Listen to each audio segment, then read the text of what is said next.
You don't see it.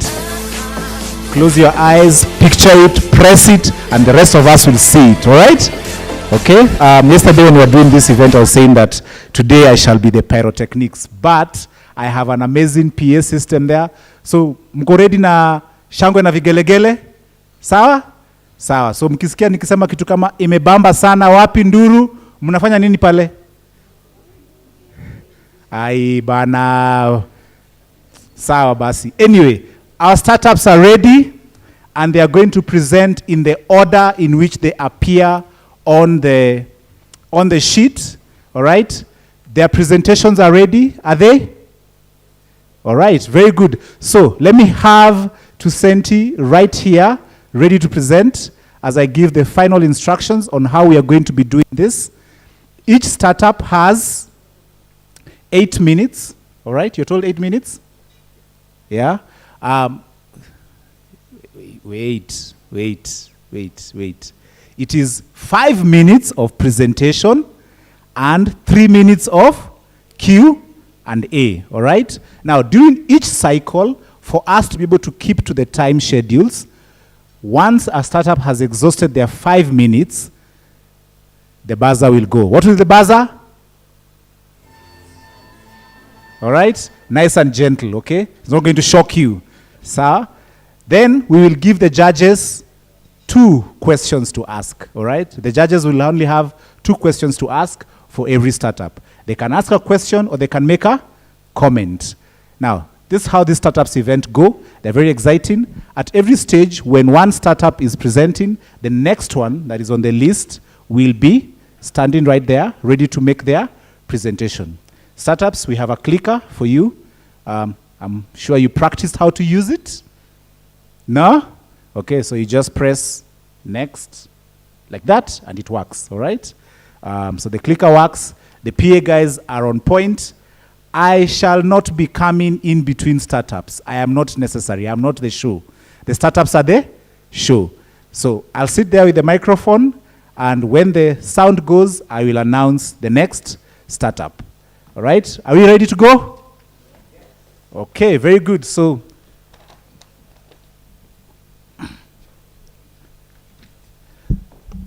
all right, so we have on the stage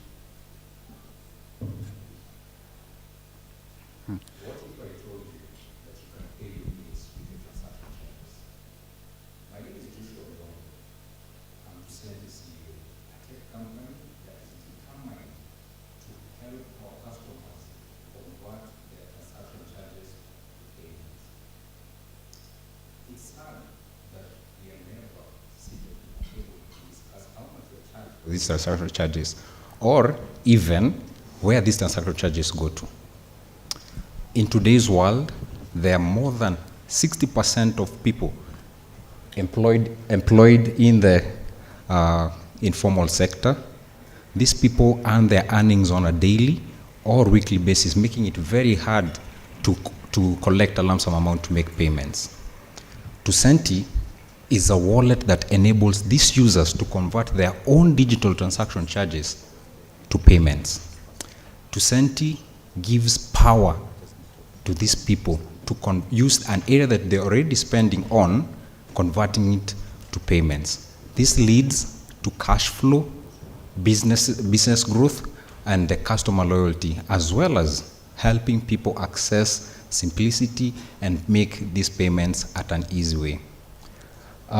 We have a target market, and currently we target 25% of people in the low-income population. These are the people who have issues in making payments to these important things in life.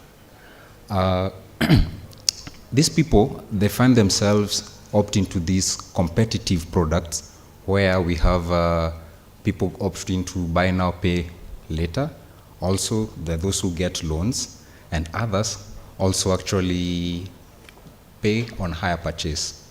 But Tusenti, our competitive advantage is we're the first in the market to convert transaction charges to payments, an area that all of us spend on currently.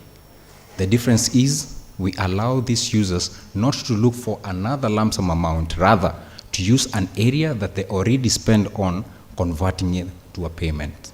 This has led to a very new business model where business accept payments in transactional installments. And we are very happy to have copyrights and trademarks for these solutions. So our model allows us to collect a 5 to 10% commission. This is because we allow these businesses to accept these payments in advance, money that they can invest in advance, and helping these people access different products and services.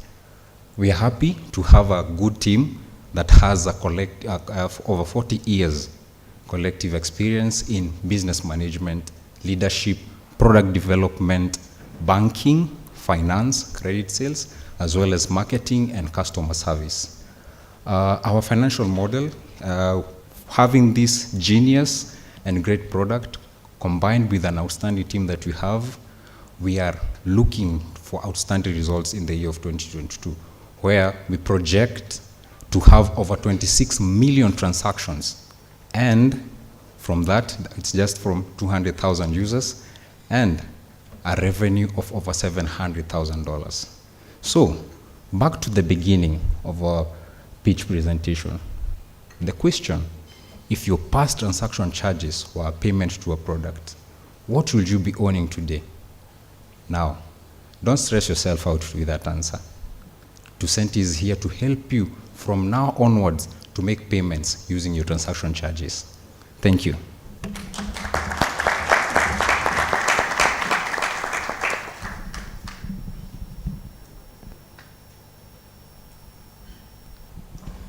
Thank you for the presentation. My question is maybe very basic. Maybe me coming from Dubai, I did not catch the terminology. So what do you mean by transaction charges? Can you elaborate more on that? In today's world, every digital transaction is charged, and this charges happens either from the user side or the business side. So the cost of transacting these transactions is what is a transaction charge. In other markets, it's called a user fee, where every transaction, there's a cut or a percentage that goes to the financial institution. So basically you are doing this charge in installments for the customer? Yes, correct. Clear, thank you. Thank you. Thanks for your presentation. Just go to the financial slide. You've done a good job presenting the projections, but I would want to understand your past performance maybe with your financials and where you stand currently as at date to date. Thanks. Interestingly, with the outstanding team that you have at Tucenti, we managed to develop this digital wallet in 8 weeks with our experience. Now, we've recently launched our product, and currently the 43.3% is where we have already engaged with users, onboarded them, and the merchants that are coming on board. We are still very new in the market, but progressively we are growing, and we project out of our go-to-market strategy, which is helping people not only to make payments, but also to pay for their digital loans and paying them in transactional installments. All right, thank you very much. Judges, we only have 2 questions in each round. Thank you very much, Mr. Tucenti. Next on the stage is Kianda. We regret that Urembo Hub has pulled out of the competition at the very last minute, and therefore we'll have only 9 presenters. Kianda, please proceed.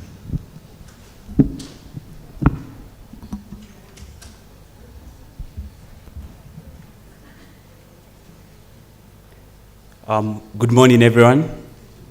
Okay, my name is Collins Kathuli, a 20-year-old CEO and founder of Kianda. Kianda is a Kenyan and South African fintech where we are offering an omni-channel payment solution which cuts across utility bill vending, payment collection, payment disbursement, card payments. And we are offering these services to our clients through various channels. We do have an API gateway where pre-existing businesses, other fintechs, other organizations can plug into our system. We assist them to customize the whole process for them, and they can be able to do, they can vend utility services, they can collect their payments from their clients, they can pay their suppliers, they can pay their employees, all these under one account. one of the most unique selling point of our API Gateway is that we've built our own real-time disbursement to all 42 banks in Kenya without relying to one of the biggest competitors here in Kenya called PesaLink. So what we've done, we've built our own PesaLink without relying on any third party. So the second way in which we serve our customers is through an agency network. We do have a widespread network of agents where we are transforming your neighborhood shop, commonly known as the kiosk here in Kenya, to a financial access point where you can easily access financial services just outside your doorstep. So we do have a couple of services. We do have money they can be able to access an agency, the banking agency network, where they can perform cash deposits and withdrawals. They can vend utility services in exchange for an incentive. And we've also partnered with an insurtech to offer insurance services through our agency network. Thirdly, we do have an API, a mobile app where it's just available on the Play Store for the common mwananchi. They can download it there, and they're able to access all the utility and payment services. And we've also done a chatbot where you can, because normally what's happening is WhatsApp has taken over, so you can easily access all these services in our WhatsApp chatbot. So how does Kianda make money? We are commission-based. We take a commission through the partnership that we've done with the utility firms, and we do have transactional charges where we charge you from any transaction you make through our platform. So our numbers so far so good. This is our second year in business. We've been able to record 15,000 downloads. We do have 30 plus API merchants. We've served over 450,000 unique customers. We've done over 2.4 million number of transactions, totaling to around 62 million Kenya shillings.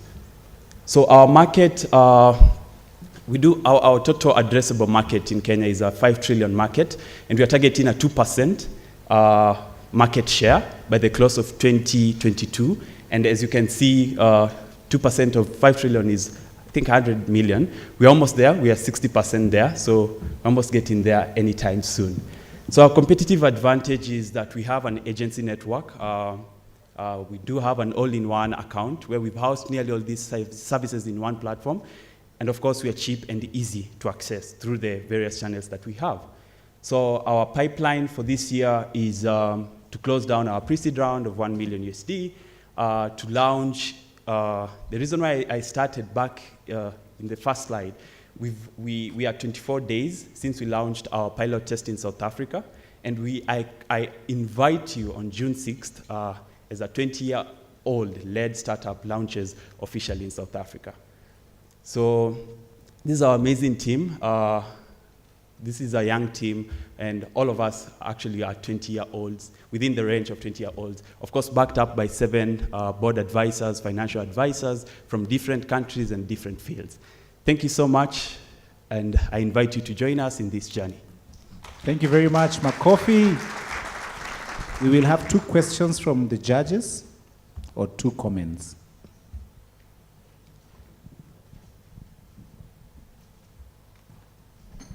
So maybe if you can take us through the competition that you have in the market, what other players are providing in terms of services, and what makes you unique? All right, so we do have competitors, definitely in the market. We do have competitors who are dealing only with utility services. Others are dealing with payment services. So what we've done as Kianda is we've housed all these services into one platform so that we make it easier for this client to have only one account to be able to transact all this. So there's no need to have 5 financial apps in your phone so that you're able to transact. You only need one account and one application.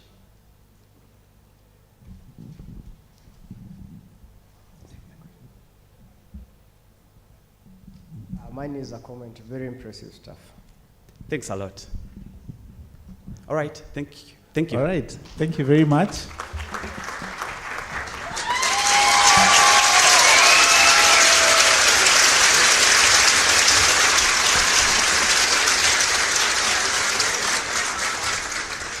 The next startup is Circularity Space.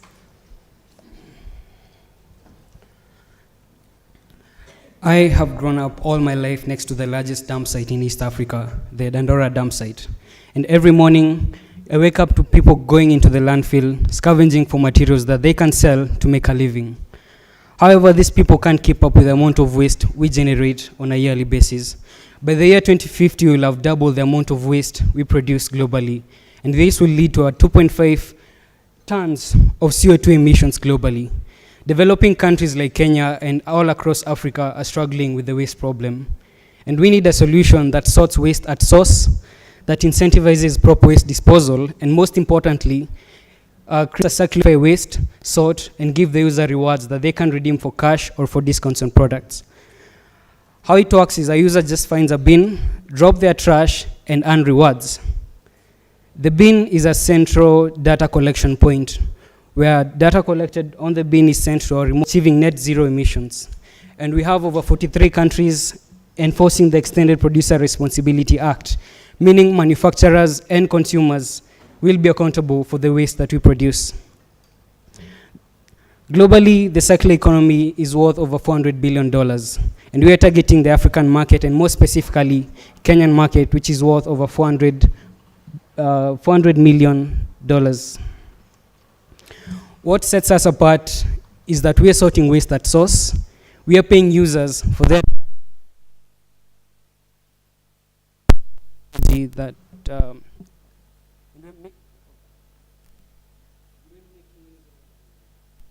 and we're making use of smart technology where we are able to generate value from waste and having zero waste ending up in a landfill. We're charging a 20% commission on the worth of waste collected on our bins. And for our pro users, we have a monthly subscription where we give additional data such as their carbon footprint that they leave behind. It costs us $350 to make one bin and integrate their hardware and software. And our bin has a capacity of 400 kilograms of recyclable waste and can service up to 1,000 users. We are projecting a monthly revenue of $1,500 per bin. So far, we've been able to raise $4,000 in grant funding, carried out 2 pilots at an institution and an organization, and with just 240 users, we've been able to collect 1.5 tons of PET waste.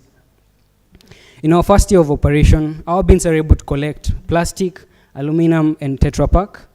And our goal is to build 60 bins, and we'll be having a projected revenue of 90,000 USD per month. By the second year, we'll be able to collect electronic waste, glass, and organics. And by the third year, we'll be able to achieve over $450,000 in monthly recurring revenue. In our first year, our goal is to collect 6 tons of recyclable waste, recover 24 tons of CO2 emissions from leaking into the environment. And what we're most proud of or looking forward to is to create 70 jobs for the marginalized communities. We are closing the circular economy loop and having a direct impact on the youth and women where they can make money from their trash. We are raising 20,000 USD in grant funding, which will be used in the production of our bins and our system. And the team leading this is a team of engineers like myself. I'm a software engineer from Multimedia University. We have a hardware engineer and our AI expert. And we are backed by leading industry experts who are guiding us through this journey. We have partners who believe in us, who believe in a better future, a cleaner, greener tomorrow. And today I'm asking you, judges, to believe in me and take me to the next level where we can showcase to the world what Kenya is doing and how Africa will be leading the world towards a closed circular economy. Thank you. Thank you very much. Thank you very much. We shall have 2 questions or 2 comments from the judges. So I have many questions, but I'll just ask you one.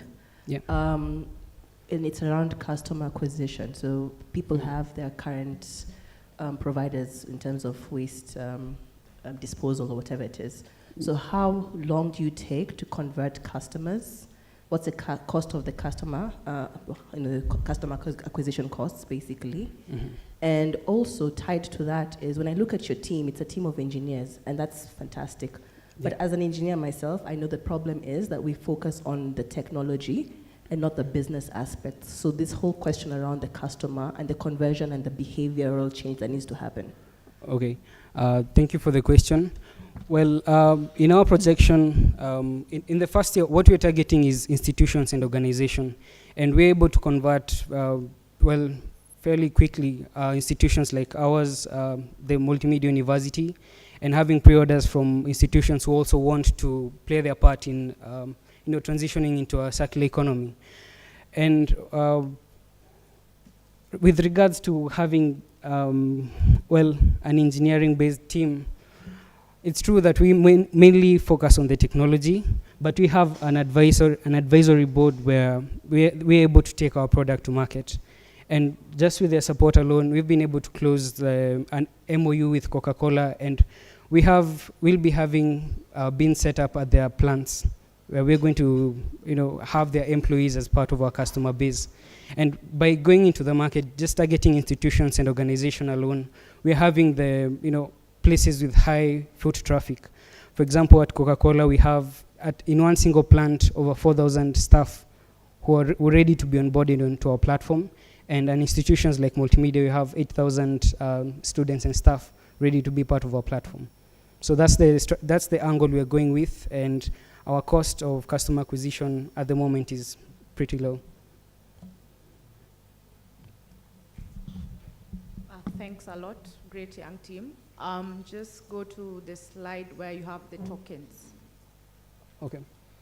And I've seen a couple of businesses in plastic waste management, but my biggest struggle has always been the incentives bit and the tokens bit. So just help us understand how you incentivize the customers to, first of all, identify your bins, and number two, so I come, put trash, the trash is selected by the algorithm and all, but once I receive tokens, how are they beneficial to me as a customer?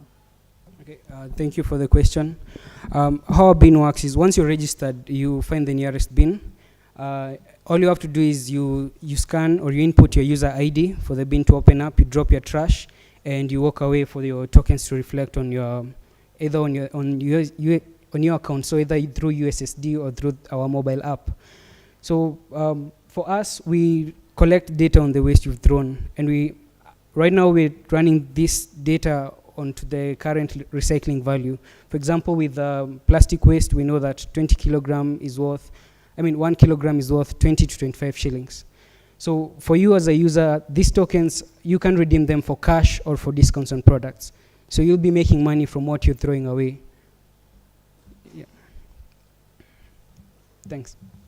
All right, thank you very much. Thank you very much. A big, big round of applause.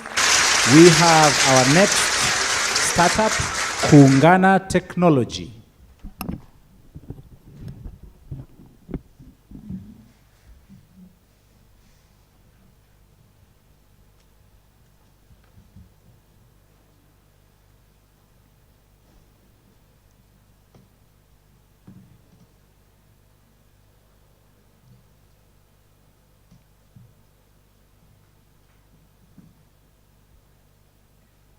All right, please proceed. Okay, excellent. Hi, everybody. My name is Caitlin Ciandel, and I am the founder of Kuungana Technology. We are a social enterprise that facilitates financial security for the financially insecure. So what group do we start with? Okay, this isn't the slideshow that I gave you, but that's okay.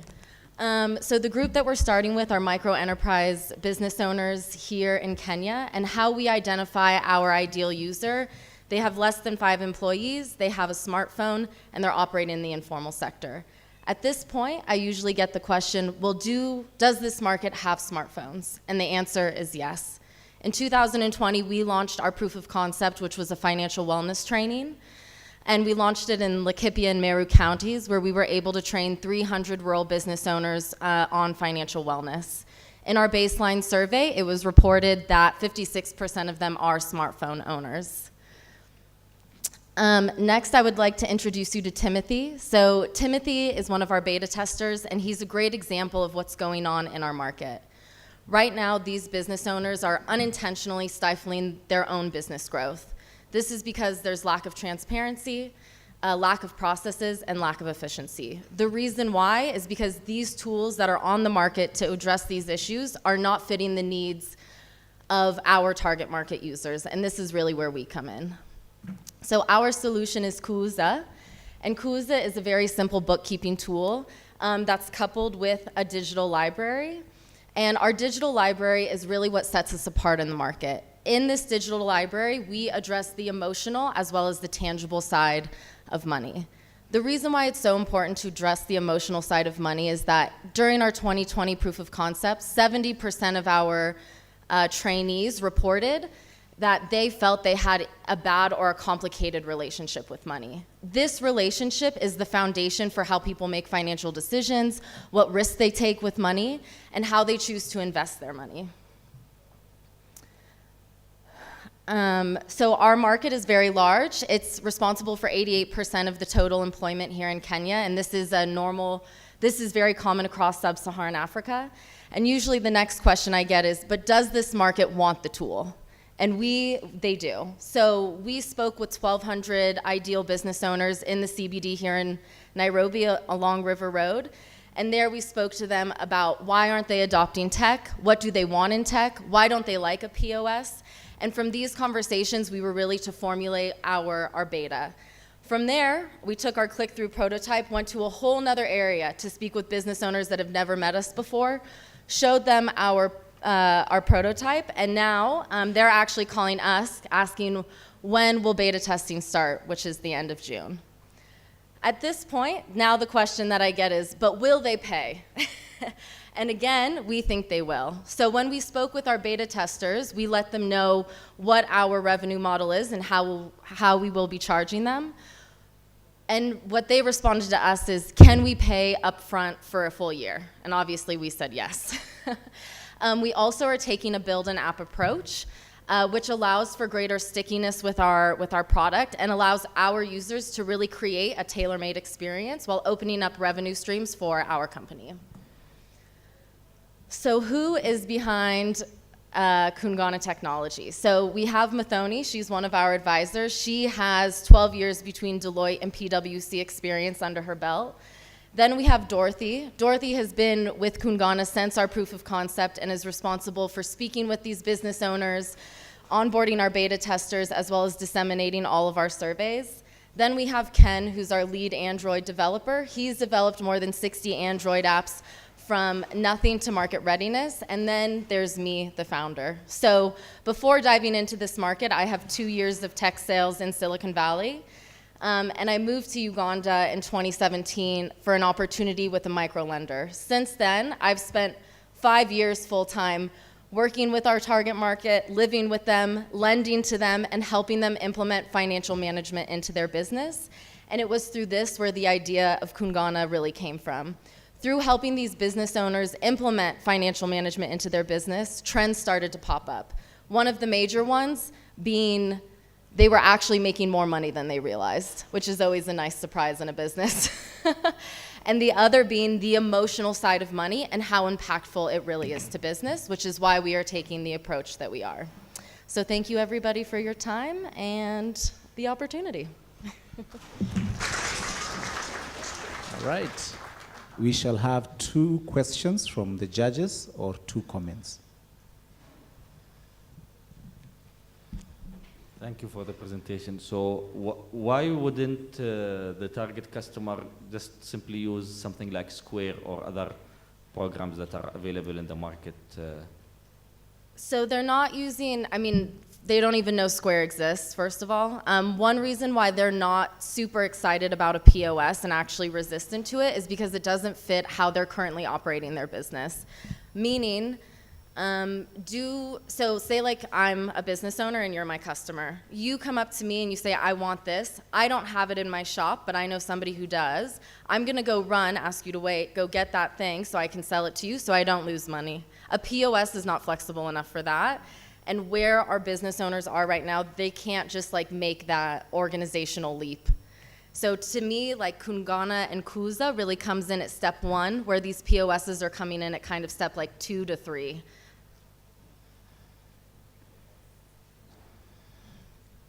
All right, one more question or one more comment? Maybe you can help us understand more about your traction. Apart from the prototype, what other traction have you made since you started? So really where our traction lies is in our relationships with the communities that we work with. We are pre-revenue, and we're going into beta testing at the end of June. So when it comes to our product, something that I really fully understand is like when it comes to this target market and their business and money, trust is absolutely key. Without trust, people will not use our tool. And so by taking the time, this is really where our sales strategy comes in and where my experience in tech sales comes in. Taking the time to go out and speak with these users who, we've started to build relationships over 2 years and who still remember us is really where our traction is very thick. And especially with this target market, we're taking a bit of a different approach because I also understand that this target market is not super keen on digital marketing. Like, they're not really swayed by that. The most effective way to really get a product into their hands and to have it kind of light up like wildfire is through word of mouth, which is why our relationship building and trust building and our sales strategy is really rooted around that, is so important and critical to our business and to our expansion and to the stickiness of our product. Does that answer your question? Okay. All right. Thank you very much. A big round of applause, please. And our next presenter is Blow.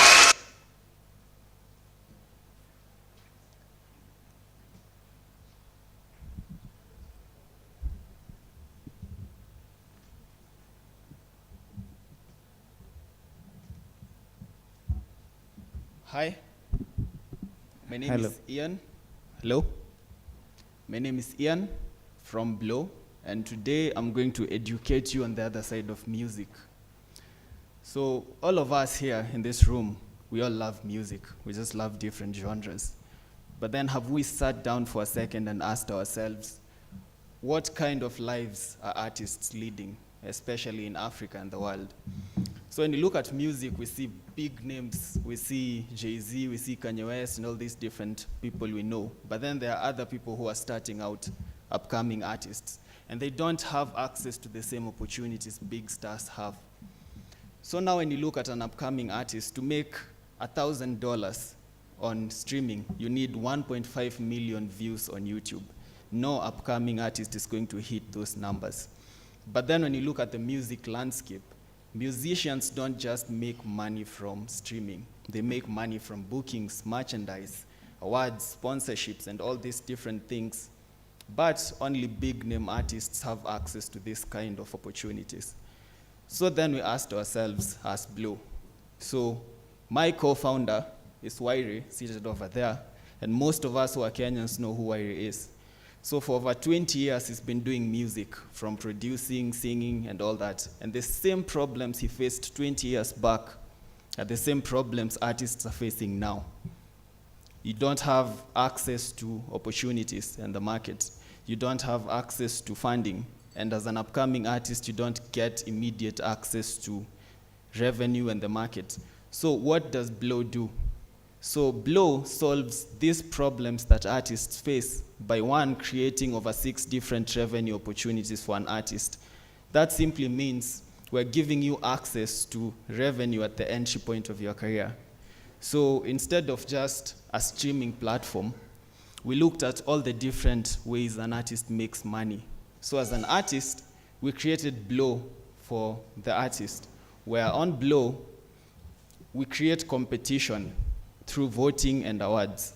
So as an artist or any kind of creative, the reason BT, MTV Awards, Grammys, and all these things thrive is because creators are generally driven by competition and the desire to prove that I'm the best at what I do.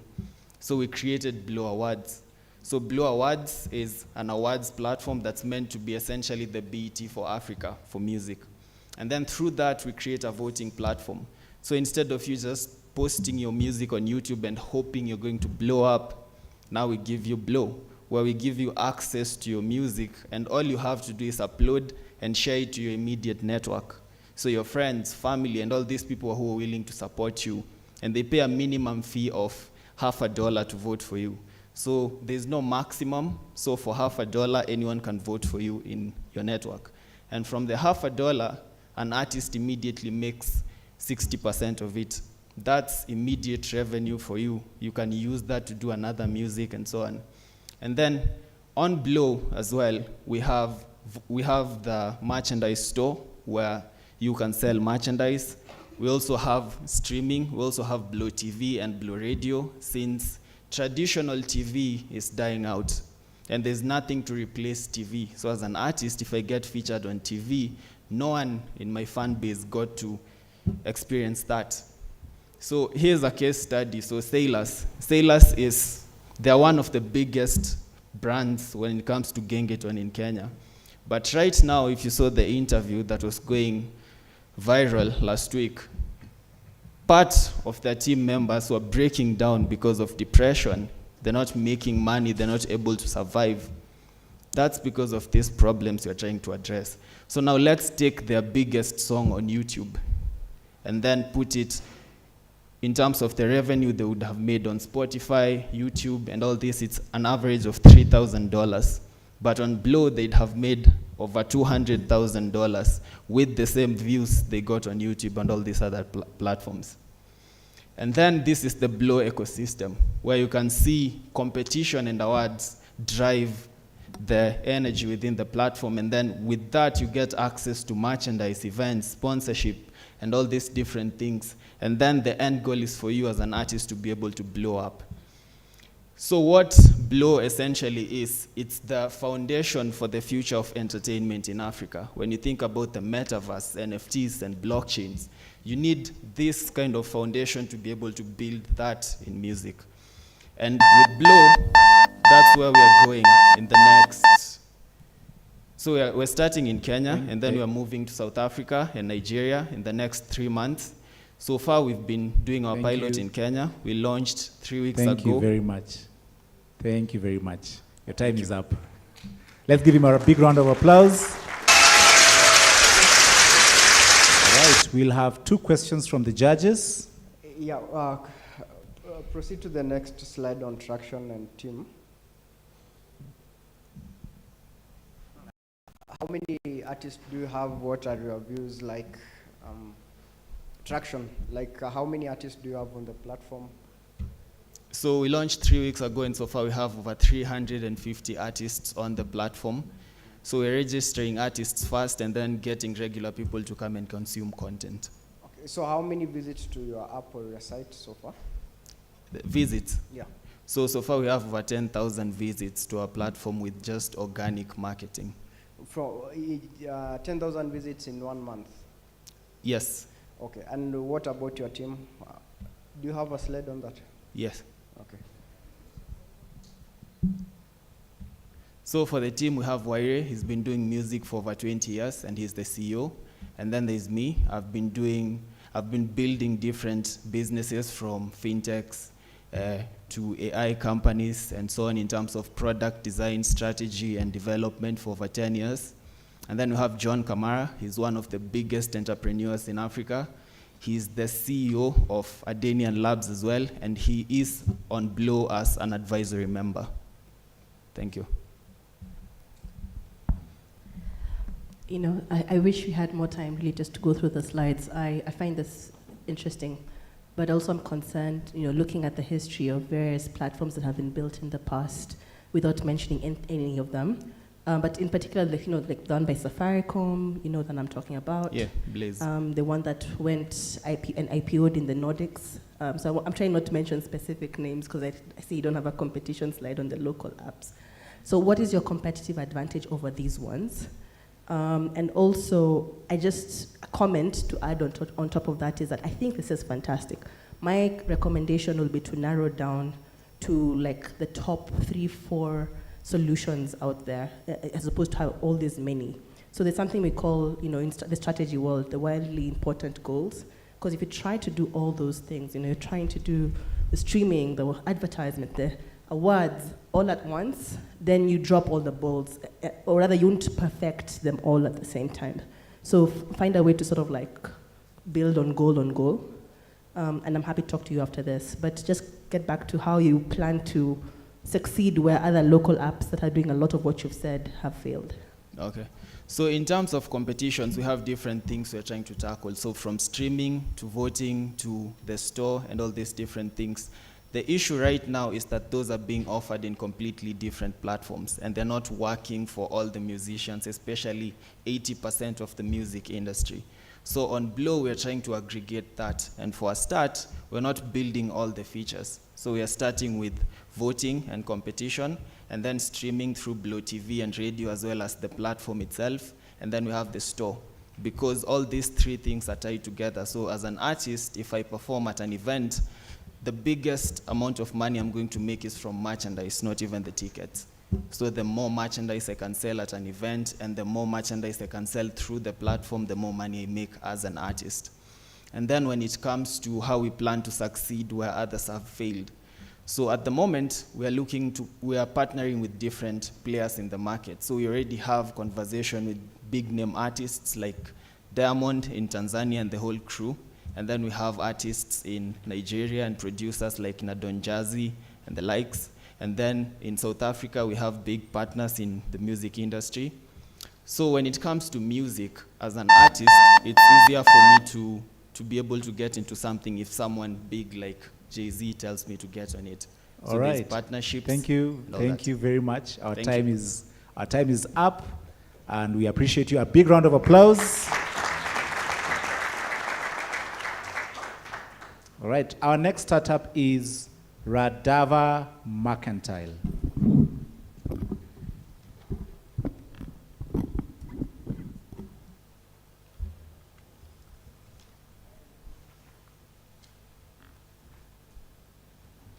Good morning, ladies and gentlemen.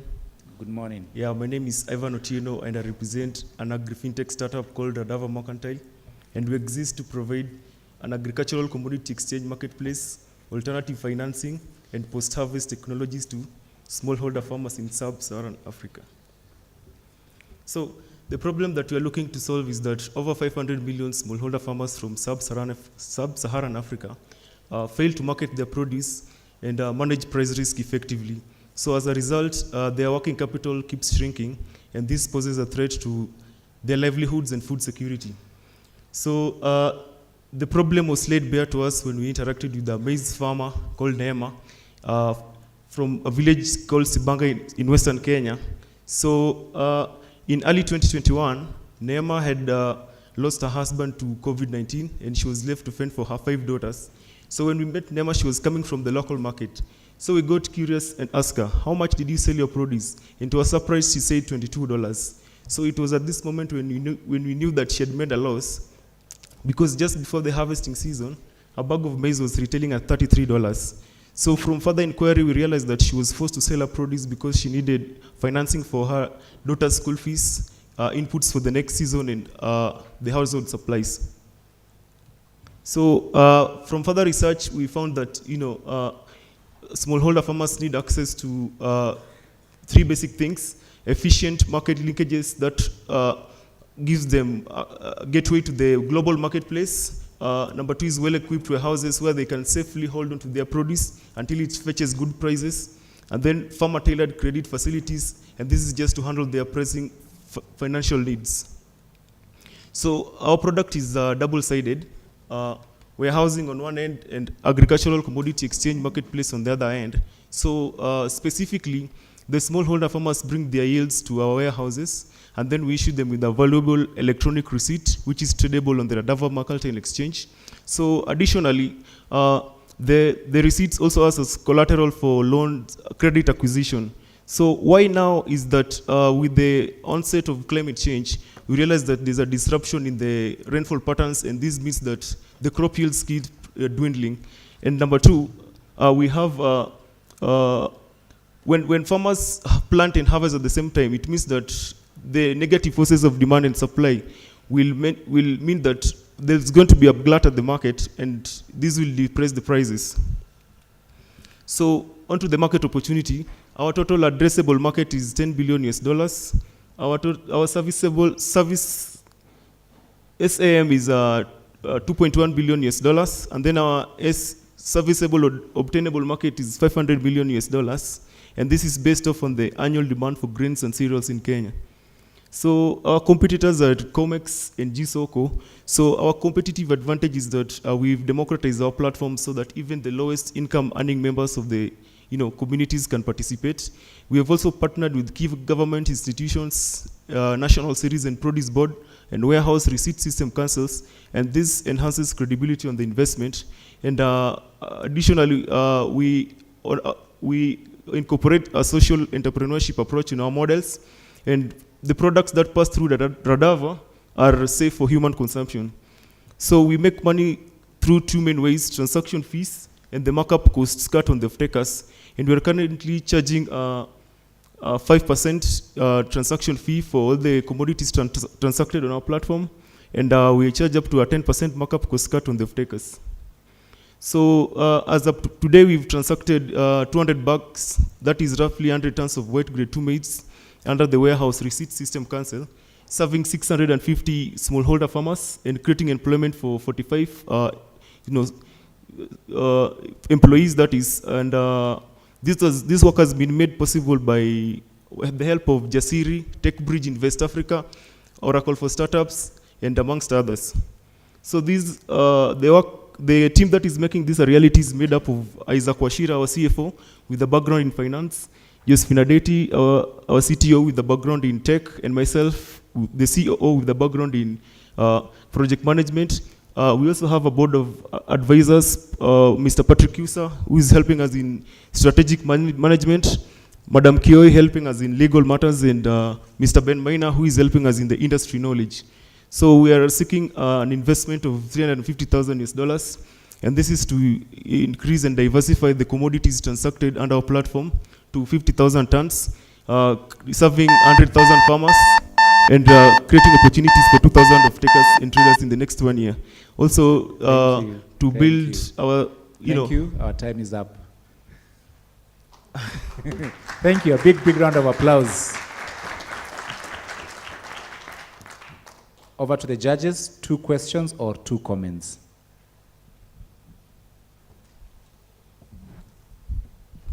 Thanks for your presentation. Africa has many problems.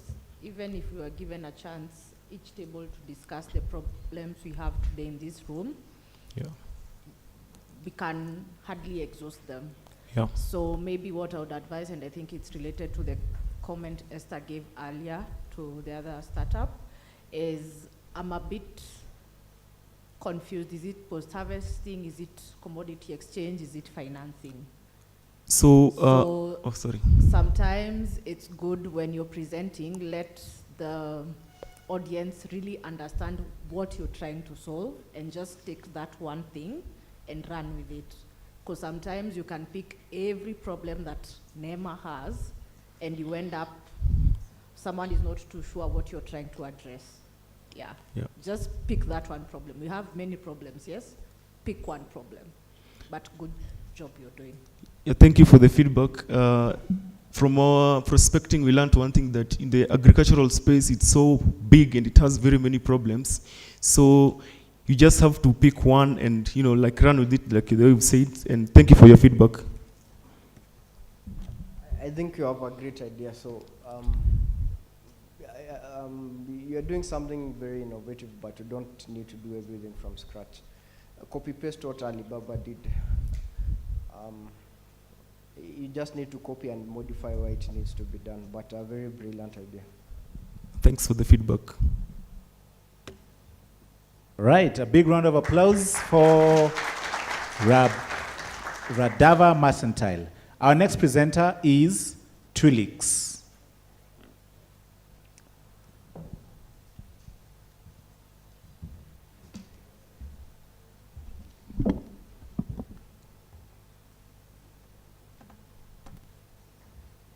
Are you getting new ideas, seeing a lot of good things? All right, Twilix, go. Hello and good morning. My name is Brian Moreu. I'm the CEO and co-founder of Twilix. If you've lived abroad, you've potentially had to send money back home to your friends and family. In some cases, this is roughly 60% of their household income on a monthly basis. And one thing you realize is that it's practically really easy to send money from abroad to Africa. But when the money gets here, the last mile is very complex. This is essentially because as a remitter, you lose complete control and visibility on where these funds go. And lastly, you're struggling to also understand how can I do more with this money and give my friends and family more to work with. So there are 36 million currently Africans living abroad, and they're sending about $85 billion on an annual basis. 82% of these remitters want to have more visibility and make last mile the payments, and 74% of them want to increase the amount they're sending if they could have the visibility. That's why we've built a Toolix solution. It's a mobile app that allows you to spend, share, and split your money from anywhere in the world with your friends and family back home. A solution leveraging the most dominant payment method in Africa right now, mobile money. Our target market is Kenyans right now who are living abroad and their beneficiaries back home. Toolix is not built as a two-sided solution with two-sided apps. It's one app for both the sender and the receiver. Our target demographic is roughly 55% female, 27 to 45 years of age, spread across the USA, UK, and UAE. And how we are going to them is through the communities they belong in, social media, content marketing, and influencer strategies that we're working with. We are addressing a growing $85 billion opportunity. On paper, that's the figure, but the African Union does estimate it could be as high as $200 billion. Now, a lot of this, half of it is informal, meaning Hawala and other remittance channels we cannot see. And in Kenya, we are looking at $3.9 billion, which is where we are starting. Our competitive landscape is quite interesting. On the left, you're seeing solutions that are built where the senders are. And on the right is where the actual receivers are and where the money is being put to use. So Toolix is building where the money is, and we're working with the people on the left to make it even easier to do this. We are the only for-purpose remittance solution currently in Africa and built in Africa, and our key differentiators is our jars and shared wallets and the ability to track money and make instant payments. We generate our revenue through transaction fees. Our typical remitter is spending roughly $250 per month, and we're spending roughly $9 to acquire them through the channels I indicated earlier. Data from closed beta testing has allowed us to have a waitlist of about 1,500 people right now. We are launching the app publicly in June, and we've already verified 25,000 merchants locally and made $500 in revenue through the fees. The funding and partnerships we've been successful to acquire through Antler, and most recently we were part of Catalyst Fund, a very selective program for building inclusive fintech. We were one of 6 startups selected to build globally, and towards the end of the year we'll be piloting additional solutions on the B2B and USSD front for lower income sectors. The team is made up of myself and Alistair, my co-founder, seated right there. Our complementary skill set, as you can see, allows us to lead a very passionate team of 4 professionals at the moment, which is growing. And we have actually first-hand experience as being remittance receivers. 5 years from now, our vision is quite simple. We want to build smarter remittances for the African continent. We want to reduce the cost and complexity of sending this money here and making good use of it to unlock its maximum potential. And of course, this will be very impactful once we reach the 5 million Africans globally. In summary, here's our market. It's $85 billion and growing. We are the founders who understand what we're doing, and we are first-hand experiences of remittance and handling remittances for our family. We've already shipped 2 versions of our product and going for a public launch in a few weeks, and we're pioneering smarter remittances in Africa. What is going to be the future of the world? Thank you very much. I welcome your questions. Right, we shall have 2 questions or 2 comments from the judges. Thank you for the presentation. So my question is, I'm kind of aware of the process the people living in Dubai go through when they want to send the money. Usually if they will send through Western Union, that's the most famous way of sending. So what happens in this side? What is the journey of the people who are receiving, and compared to what you are trying to do? So what's the journey in your app compared to what's the current journey with the Western Union that the person will have to go through to collect the money? Thank you very much. That's a great question. So right now, wherever you are in the world, you'll be faced with very many solutions, Western Union being one of them. And so it involves going to an agent or using an app and sending money to the continent. However, there is a bridge there. You're working through third parties in order to distribute this money, and therefore Western Union is no longer in charge of that money. It's given to another player, could be a mobile money player. What this essentially means is that you as the sender have given up complete control and visibility on where these funds go and what they do, which is a key limitation on how much you can send and what your understanding is going through. And as the beneficiaries, you're also limited that you're not using one platform to communicate. A lot of the conversations on money are happening on WhatsApp. Now imagine with Tulix, these conversations will be happening on Tulix. So you can request your benefactor in Dubai to send you money on the app, and you can even specify what the money is for, and they simply just approve. In 5 seconds you have the money. You don't have to walk to an agent or go through 3 or 4 different apps to figure out which is the best for you.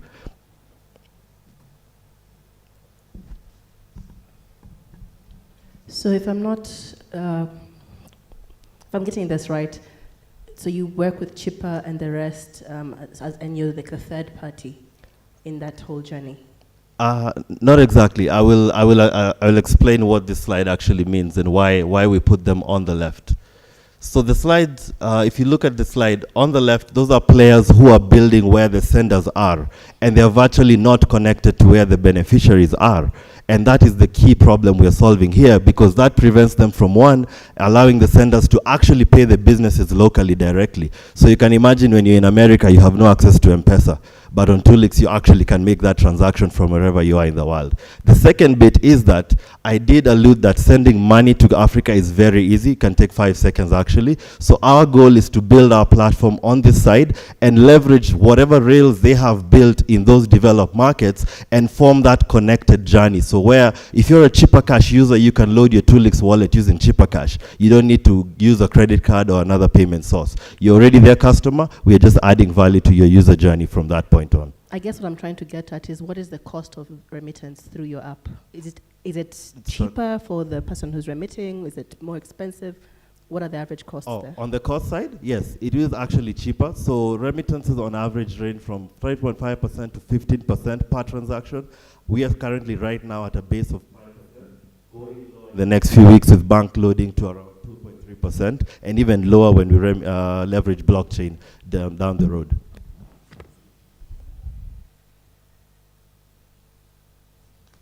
All right, thank you very much. A big round of applause.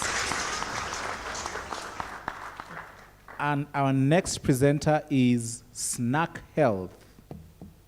All right, Snack Health.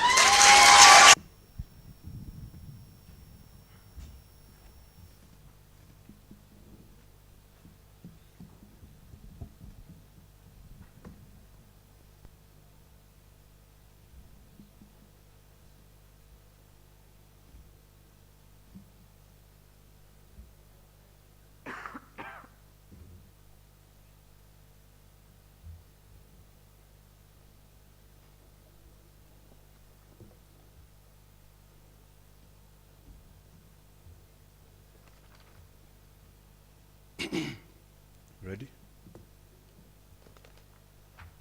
Okay. A new way to pay for healthcare without insurance. Good morning. My name is Edwin, CTO and co-founder of Snack Health.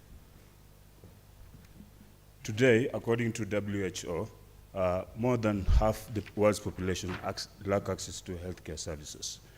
And most of the world's population, again, lack access to health insurance.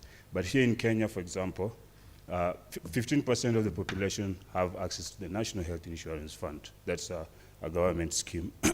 So basically, patients are going broke and dying prematurely with the current system. So at Snack, we're building a network of patients and doctors with a narrow network for diagnostics and therapeutics. And we are capturing the data, the analytics, and we're helping patients and doctors and monetize from the platform. I'll get to that in a bit. So basically, a patient will be able to see a doctor on a sliding scale to 0, and plus our health savings vehicle will help them to pay for healthcare expenses. So they don't have to worry about whether they have NHIF or a private insurance. So how do patients pay less with the right care that works? We have 4 ways. Step 1, the optimal site of care, and some of you have maybe used these platforms, the telemedicine apps, so that's remote triage, and we have our USSD and Android app where you can consult a doctor on the go, and the doctor will look at your problem, and if continued evaluation is required, we refer you to our preferred network, which is step 2, and we can even negotiate on behalf of the patients. And with our health savings vehicle, our patients will be able to convert to stablecoin or their local fiat for healthcare expenses.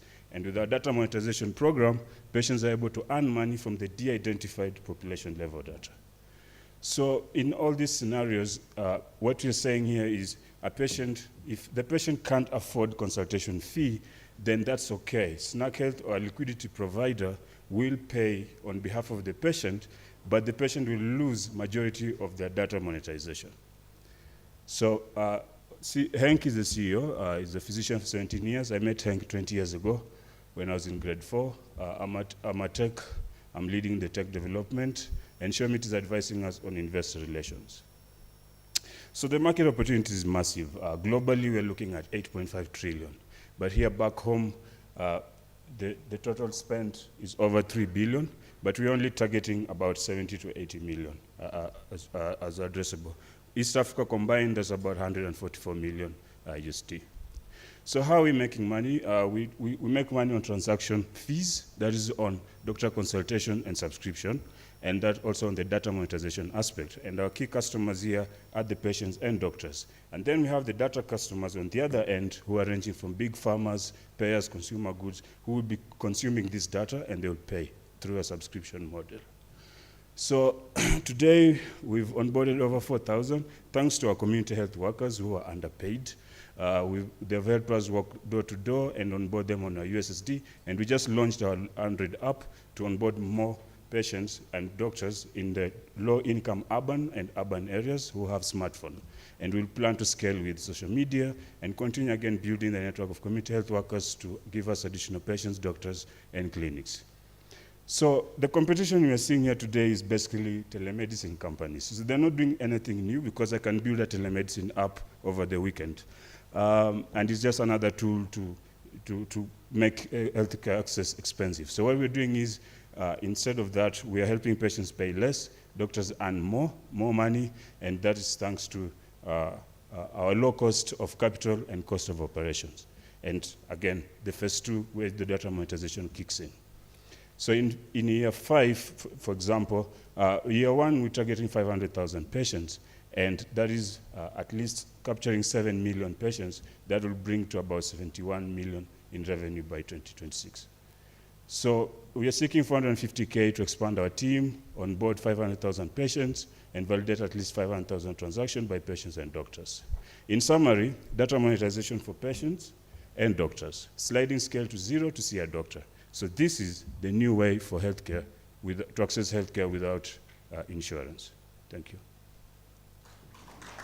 All right, thank you very much. We shall now have 2 questions or 2 comments from the judges.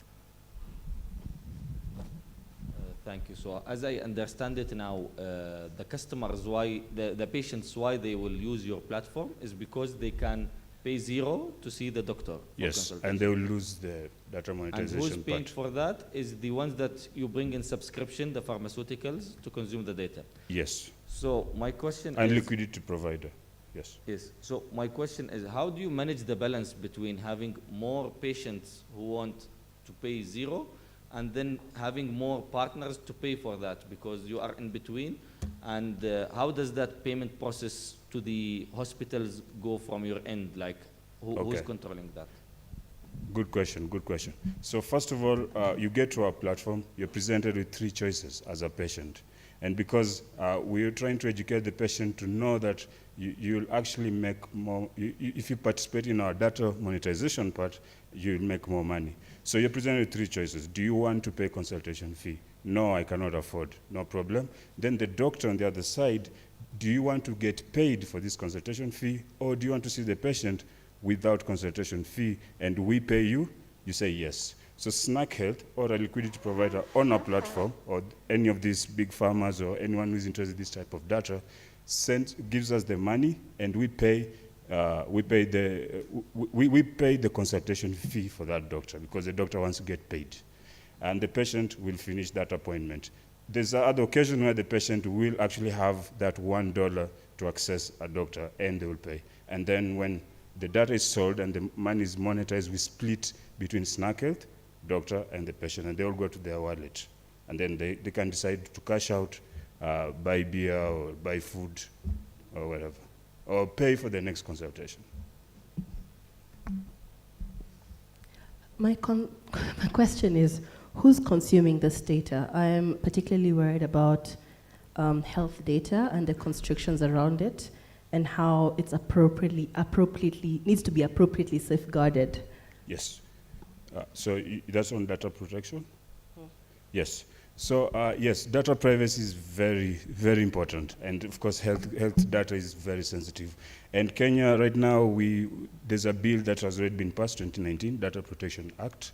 And we are compliant with that. We're in the process to check other aspects that we've missed. But so far, one is patient has to opt in to participate in that. If you don't opt in, we don't touch your data, and the data that we give you to these other guys, the data consumers, is de-identified. So you'll never know if this is from Edwin who was diagnosed with malaria. I hope I've answered your question. So do they opt in at the point of actually? Yes. So you're booking a doctor, and then it will ask you, would you like this particular appointment? Because we have to trace each appointment, and because each appointment is unique. Maybe this was a malaria case, next time it will be typhoid. So do you want to opt in? Yes. Do you understand what you're opting in? So there's a simple write-up that explains to you what is this. If you agree with it, you say opt in, that appointment, backend, we know, will be now tracing that. Then it will go through our algorithms, we identify, and then any of these guys who want that data, they can buy it, or who are subscribed. All right. Thank you very, very much for that presentation. A big round of applause. Next up is HPAS Global.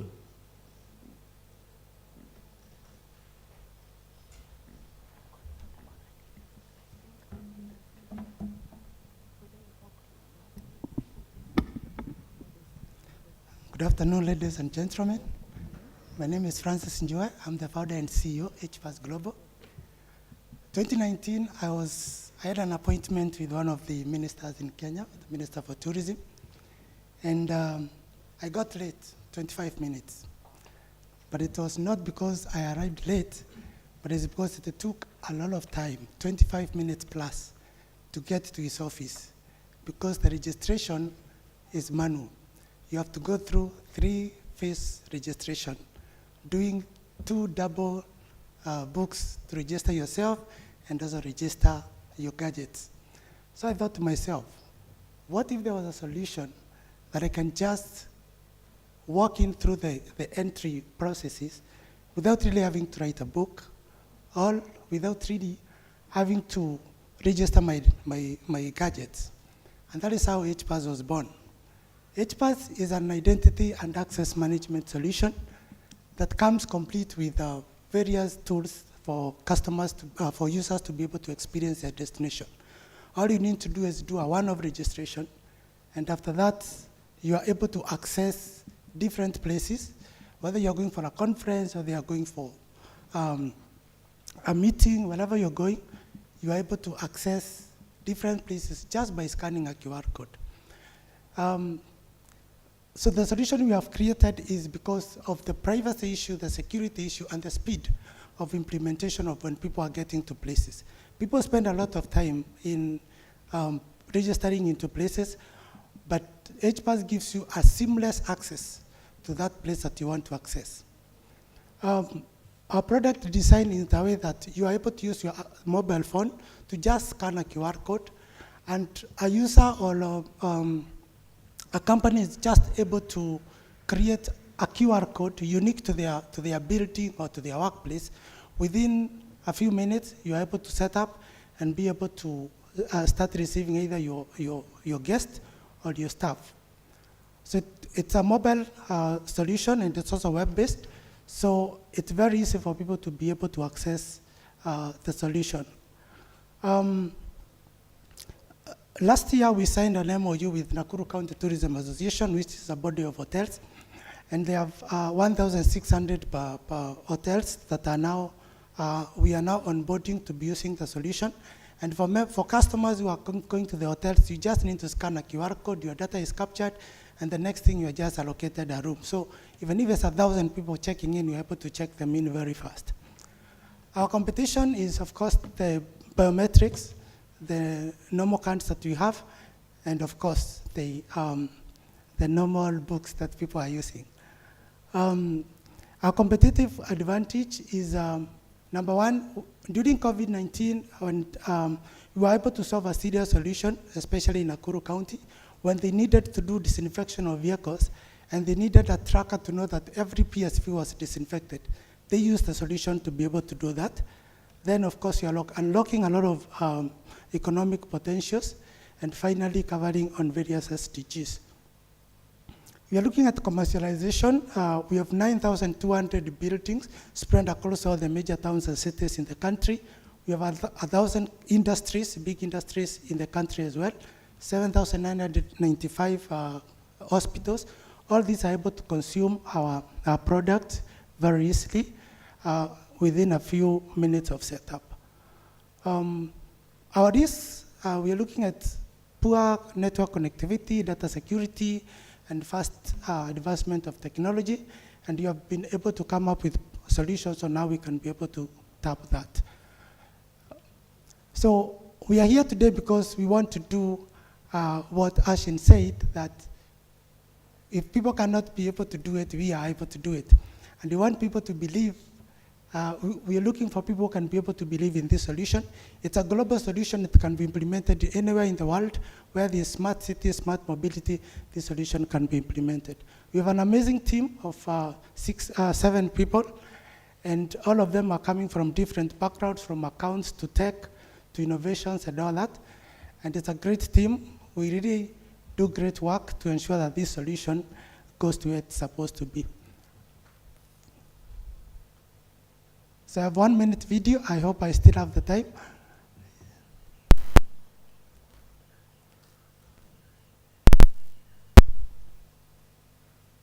Backgrounds, HPAS Global is a Kenyan startup company that has greatly benefited from the opportunities created by the government of Kenya. With a combination of a few young intellectuals, persistent determination, and a vision towards a bright future, HPAS Global has gained traction and acknowledgement in several high places, with the highest being the Kenya-Israel Kwanzaa Innovation Challenge, where we were crowned the winners by CS Jomusheru, Ambassador Joseph Odet, and Engineer John Tanui in the Smart Access category. So what is HPAS? Well, have you ever lost time at the entrance of a commercial building due to endless paperwork? Ever struggled tracking the daily activities of your employees? Ever wondered what it would be like if your gated community could monitor the access of unauthorized persons?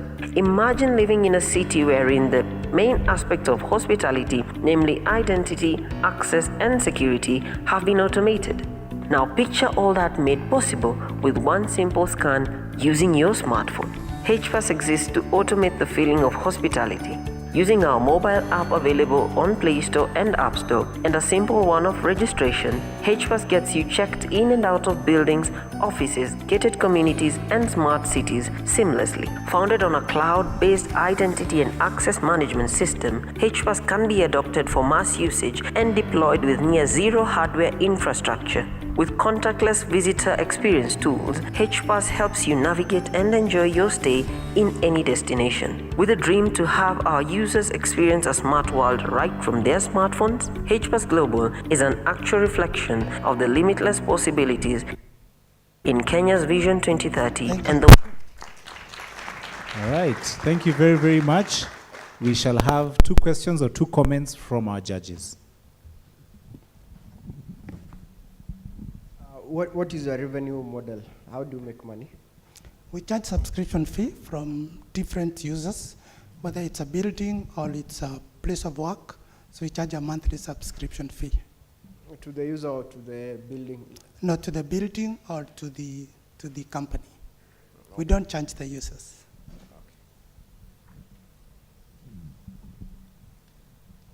So, first of all, is there any gadget you provide to the buildings? Most of those guards you've talked about have USSD phones, dumb phones. And secondly, who owns the data? Is it yourselves or is it the institution that you're working with? Thank you so much for that question. HPAS is a near zero hardware installation solution. In fact, immediately you set up your property or your office or your building, the only thing you need to do is actually print a QR code and display it somewhere. So it's very cheap to install. Secondly is when you need a gadget, we actually use the gadgets that you're having. So if you have a phone or you have a laptop, that is what we'll use. So we are not offering gadgets as at now. Maybe in the future when we advance to RFID, that's when now we'll be probably offering gadget, but we are struggling to make sure that this is a near digital hardware installation solution that is able to serve the African market. The other thing you asked about.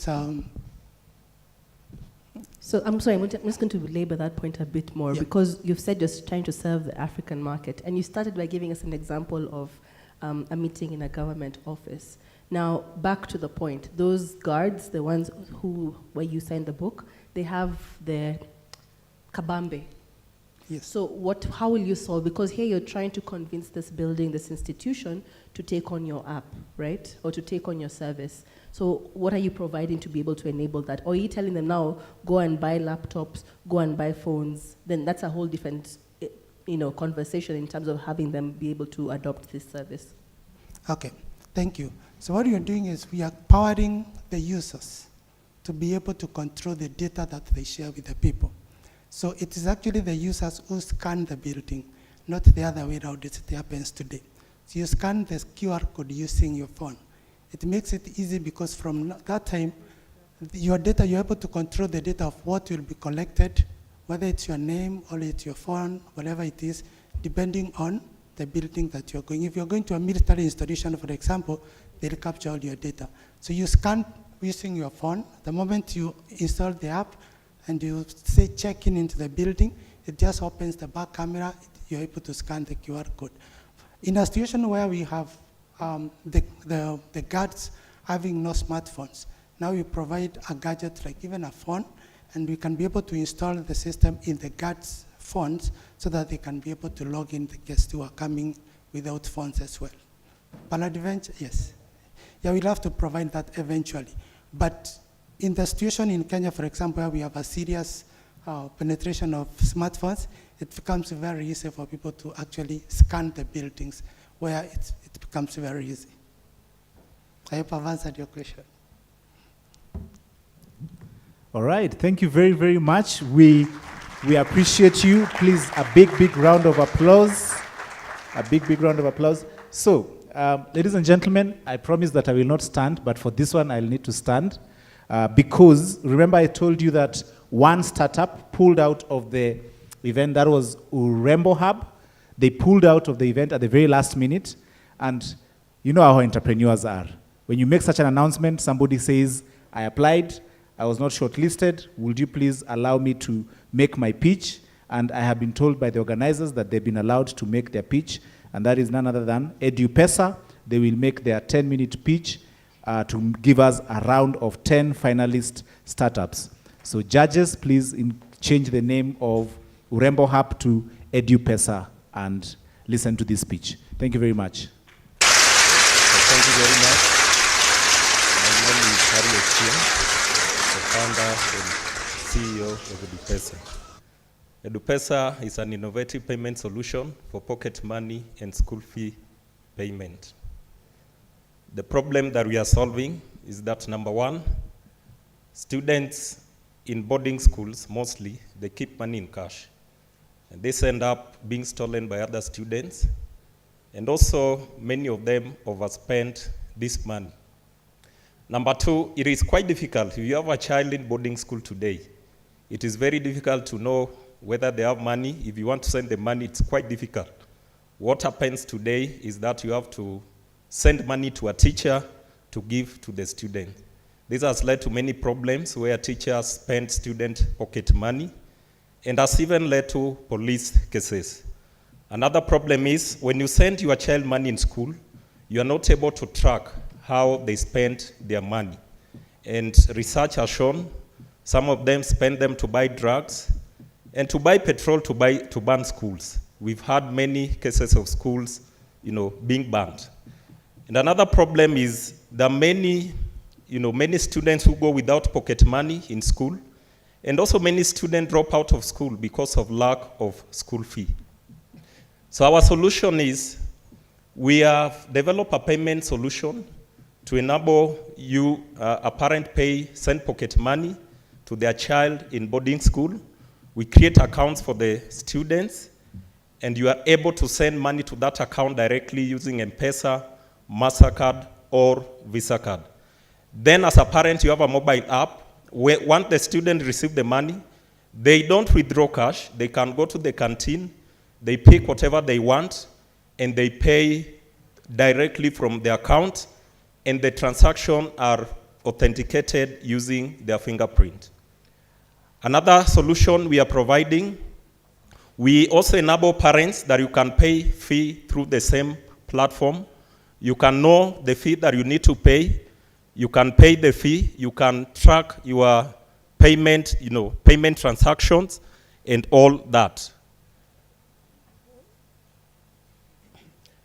Another solution we are providing using AI and machine learning through your fee payments and pocket money payments, we are able to give you pocket money overdraft. For example, if your child need pocket money and you are not able to provide it at that time, through your transactions, you are able to give you some overdraft, and even you are able to give you school fee loan so that your child can focus on studies at school as you look for money to pay us back.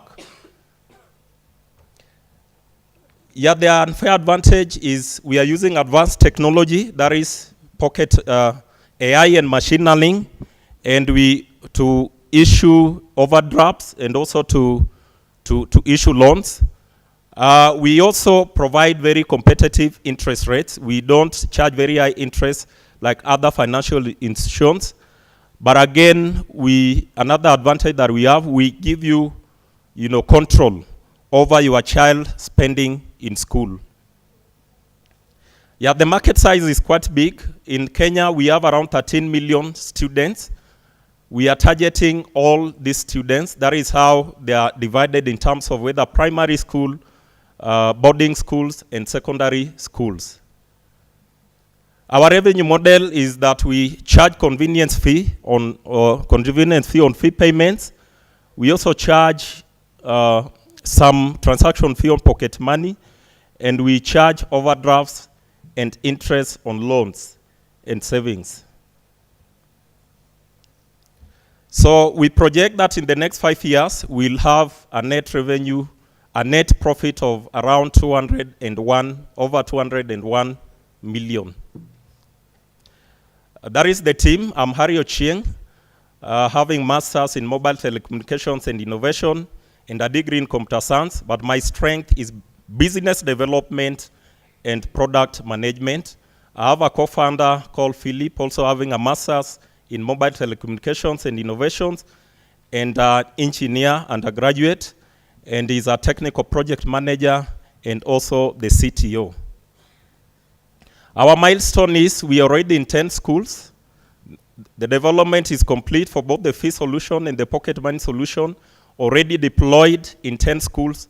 We are serving around 5,000 students and 5,000 parents.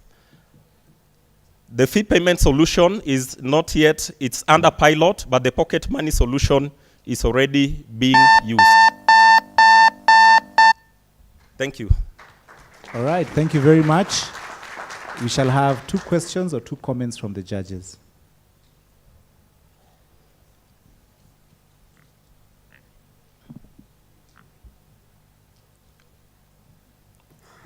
Maybe I will add a comment. So in Dubai, there is a startup who started in this similar idea, and today, I think 4 years since they started, they have really good traction, and they managed to grow to other markets. So in terms of the idea, it's been proven in another market. It's working. And yeah, all the best. I think it will come up to how many schools you will manage to capture and onboard in a fast period of time to grow across the country. So, Thank you. Any other question or comment? Maybe just a comment. You started and I just remembered Magoha wanting to do away with boarding schools. So I hope I hope that doesn't happen. But yeah, as you said, I think traction for you in terms of how many schools you capture will be very important. Thanks. Okay, the discussion about boarding school has been there for long. But again, the same CS recently stated that the junior secondary schools will be either day or boarding. But again, we serve both boarding and day. Only that the pocket money is more suited for the boarding, but for the fee payments and all that, it cut across. Thank you. Thank you. All right. Thank you very, very, very much. Can I now ask, are you having fun? Are you enriched? Very wonderful ideas. Entrepreneurs' butterflies are over, or now they're beginning. Yeah, because now we are going into a part where we are going to have the judges deliberate.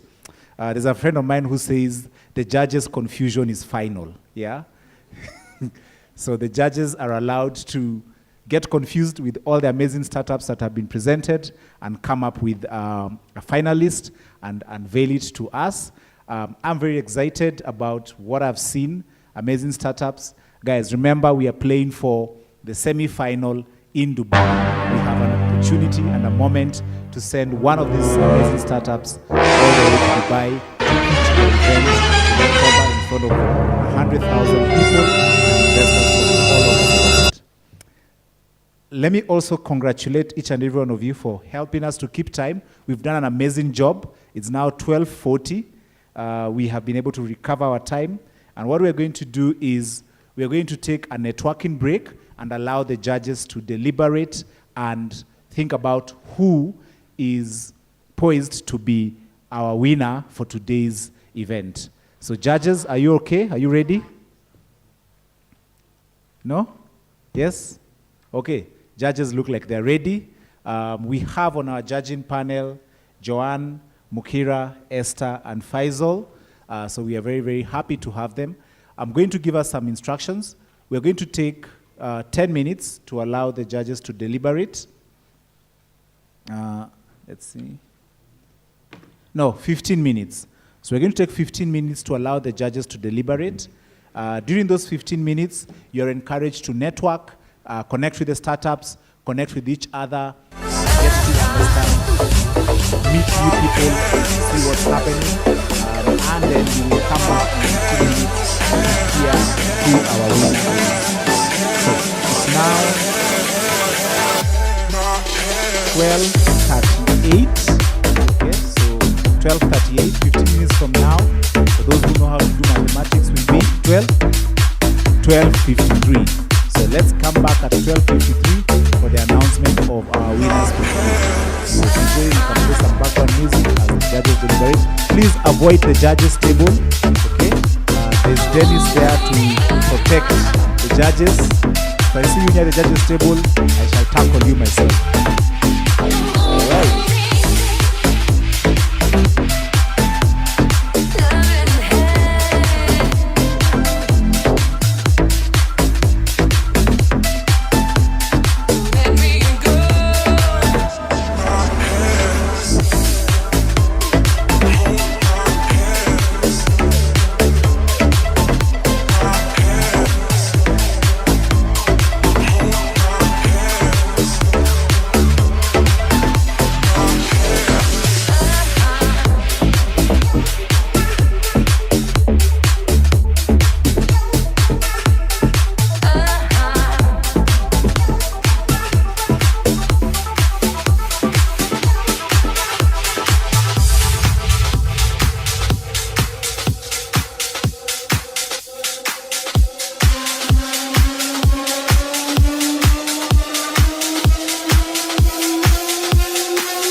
a beautiful sky we lay under as the birds discover the meaning of flight.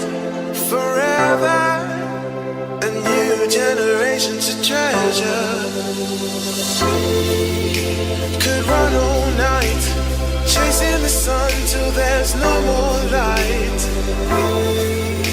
We'll never give up, just surrender us to the summer of love.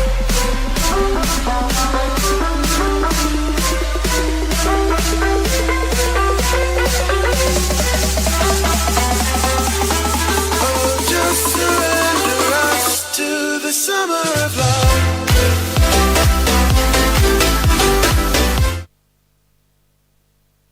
As long as you love me,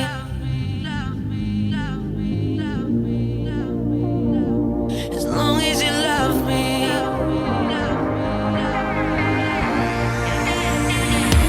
as long as you love me. We're under pressure. 7 billion people in the world trying to fit in. Keep it together. Smile on your face even though your heart is frowning. But hey now, you know girl, we both know it's a cruel world. But I will take my chances. As long as you love me, we could be starving, we could be homeless, we could be broke. As long as you love me, I'll be your platinum, I'll be your silver, I'll be your gold. As long as you love me, as long as you love me.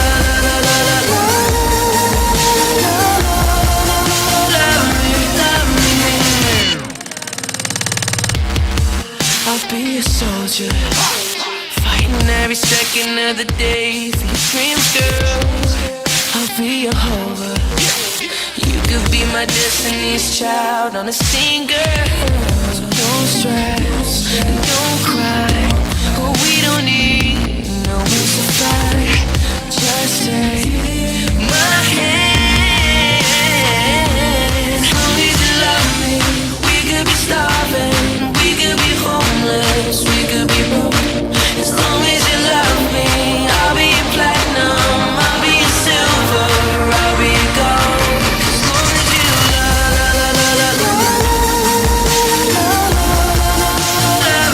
as long as you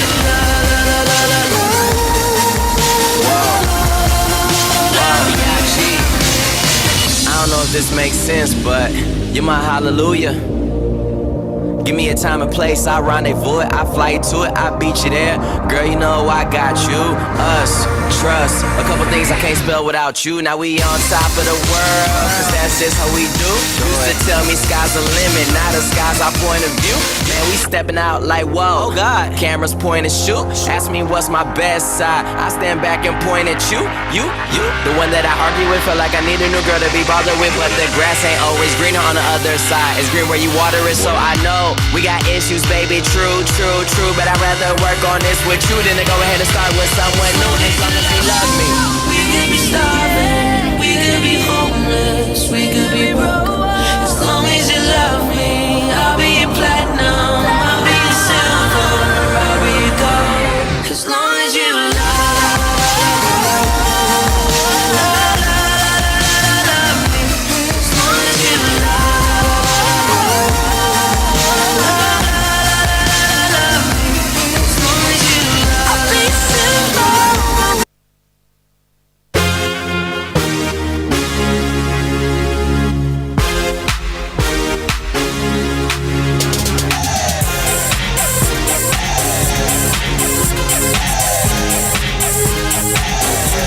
Watch me as I dance under the spotlight. Listen to the people screaming out more and more. Cause I create the feeling that keep them coming back.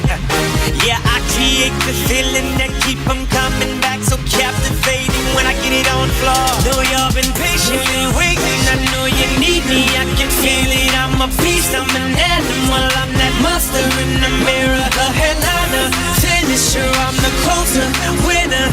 Best when under pressure with seconds left, I show up. If you really want more,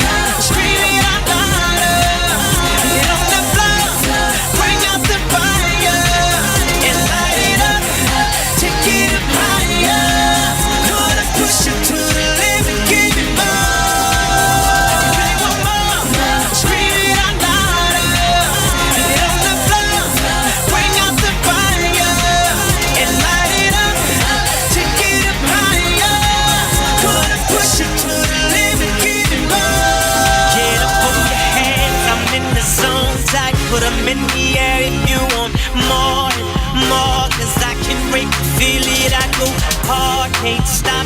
But if I stop it, just know that I'ma bring it back. Hey, never quit, no believing that. Oh, you've been patiently waiting. I know you need me, I can feel it. I'm a beast, I'm an animal. I'm that monster in the mirror, the headliner, finisher. I'm the closer, winner. Best when under pressure with seconds left, I show up. If you really want more, scream it out louder. Get on the floor, bring out the fire, and light it up, take it up higher. Gonna push it to the limit, give it more. If you really want more, scream it out louder. Get on the floor, bring out the fire, and light it up, take it up higher. Gonna push it to the limit, give it more.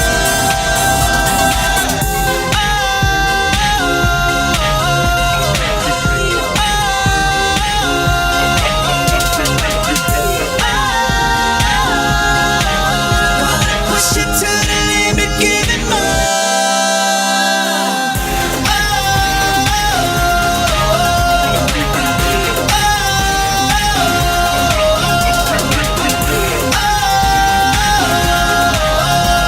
Push it to the limit, give it more. If you really want more, scream it out louder. Leave it on the floor, bring out the fire, and light it up, take it up higher. Gonna push it to the limit, give it more. If you really want more, scream it out louder. Leave it on the floor, bring out the fire, and light it up, take it up higher. Gonna push it to the limit, give it more.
Your name, you just kill me. Could you at least do that? I wanna know your name. Or better yet, stay there, just do that. I wanna know your name. I wanna know your name. You just kill me. Could you at least do that? I wanna know your name. I wanna know your name. Or better yet, stay there, just do that. Hey, yeah.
wanna know your name. I wanna know your name. Or better yet, stand there and just do that.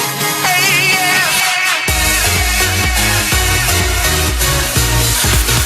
Oh, yeah.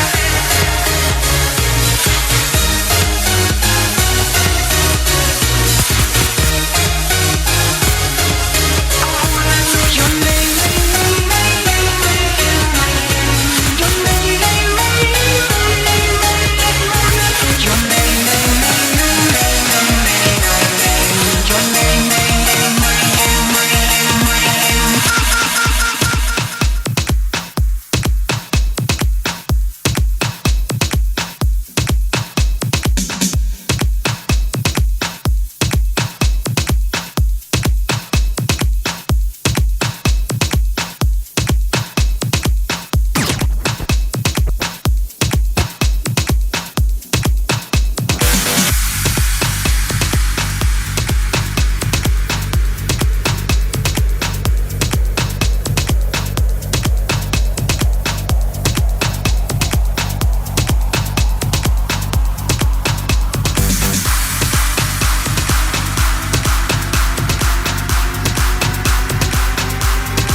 Too much light in this window.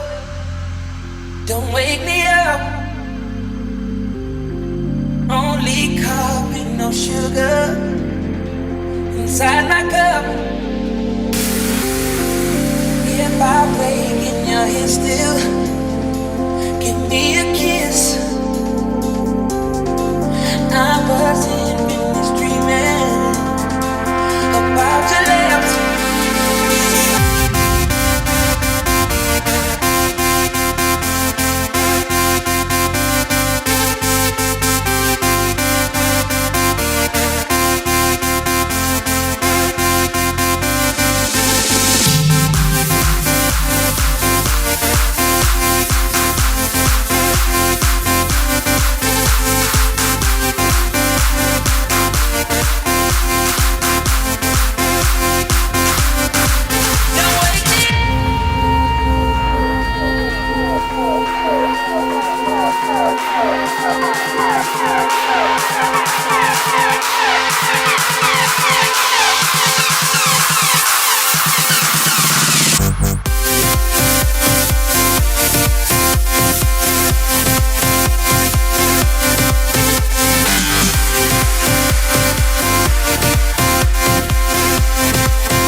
DJ Nyonga Hewa. We are now ready to put the real butterflies in the entrepreneur's stomach. Okay? So, please, if somebody can help me remove this podium over here as people settle in. Technical team, please help me to remove this podium.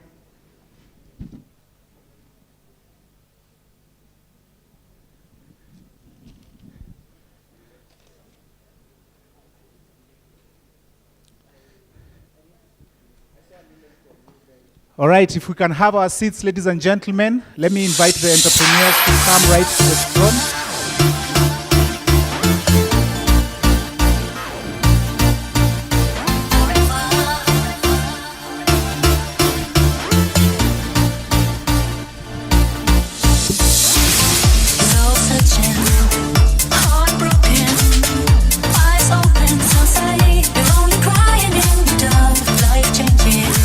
All right, if I can have the entrepreneurs on stage. I told you, real butterflies. You don't get butterflies, you don't go. Real butterflies. Today we shall know.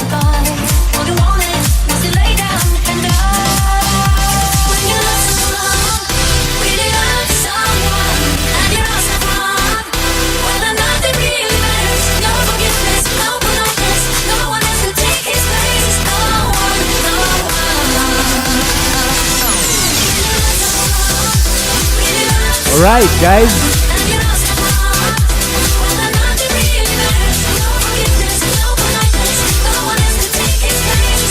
All right, guys, these are our entrepreneurs. These are the 10 finalists. Let's give them a big, big round of applause. Because in this nursery school, everyone is a winner, right? Sindio? About your children, where they go, they don't graduate. Hey, the fact that you made it here. Ladies and gentlemen. Yeah, the fact that you made it here means that you are a winner. Because out of all the contestants who applied, you made it to the final 10, alright? But there still is another chance because you have to select top one. This is represent Kenya in Dubai, not South Africa Global, in October. However, because you made it here, we are going to give you an award, and that award is going to be presented by Vincent Mata from the Kenya Domain Registration. Going to each get registration for the domain for 1 year, I believe. So please come and tell us a little bit more about that. 1 minute to just tell us about the domain. Shake the contestant's hand, take a photo, and then that's it. Good afternoon, ladies and gentlemen. Thank you so much for this opportunity. Everyone is a winner, as it has been said. With regards to us as KENIC, we are the entity that manages the .k country code top-level domain. So I believe our .k domain name is the gateway for any online presence, for any entity. For the entrepreneurs here who have pitched, I think our takeaway home is that you are startups, I believe. And the key thing is for you to secure online presence. It's more of like securing your idea that you have. And through this, you need to register a .k domain name through it. And we as KENIC today, through collaboration with ASSEK, we're going to give these entrepreneurs each a .k domain name for them to secure their brand names online. Thank you. All right, please step onto the podium and take a photo with the entrepreneurs right there in the middle. It's your moment of fame. Karibu na Waire tafadhali. Usimiss your opportunity. Instagrammable photos. My photo is waiting, Waire, usijali. Yes. All right, good. Photos. Judges, you're ready with the winner? Yes. All right, very good. Thank you very much. So, drum rolls hapo ilikuwa inafaa kuingia. All right, guys, the moment that we have been waiting for. So, yes, I'm going to ask the judges to give me one representative to come and just give a little bit of a background explanation, tell us how the judges got confused, what they used to arrive at a winner, some form of confidence building, so that these guys can acquire real butterflies, and the audience can really, really wait. But they are really not the winner. After all, We can't just unveil a winner who is going to go to Dubai just that, can we?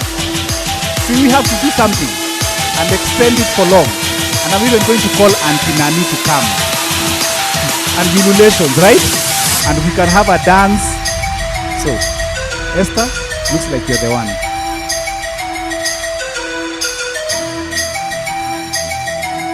Good afternoon, everybody. My name is Esther Ndeti. I'm investment principal at Unconventional Capital. I see very many familiar faces here. Hopefully, we get to connect at lunch. But most importantly, it was so lovely to meet each and every one of you as entrepreneurs. I have said before, I have massive respect. Okay, apparently there's a X marks the spot. Oh, sorry. Were they looking at my back? Oh, okay. I have massive respect for entrepreneurs. You're out here building solutions for our continent, for our country on a daily basis. And whereas Chris would like me to elongate this, I think it's best to also let them get the news so they can go back to building their businesses and solving the solutions. But I think each one of your presentations was fantastic, innovative, your business models make sense. Of course, there needs to be a bit of tweaking here and there, but such is life, right? We improve on every day. So we were not confused at any point. But what we did not do is agree completely or entirely. So there was a bit of back and forth in terms of this is why I believe this business is most deserving to go to Dubai. I think you're all deserving for all the recognition you'll get regardless, but I think we always have to pick the top to go and represent. And it was quite the deliberation. We have 4 different judges with 4 completely different views, but we finally selected the top 3, and I'm here to present that right now.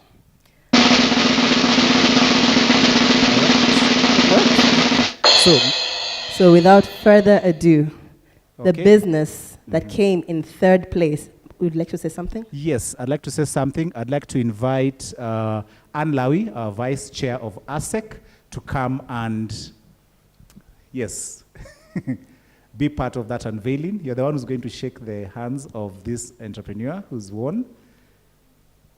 All right? Sorry? Oh, okay. Proceed, Esther. Without further ado, coming in 3rd place is a business I'm very excited about. I might have asked too many questions, but that's only because I think it has a lot of potential. And the 3rd place award goes to Blow. Blow!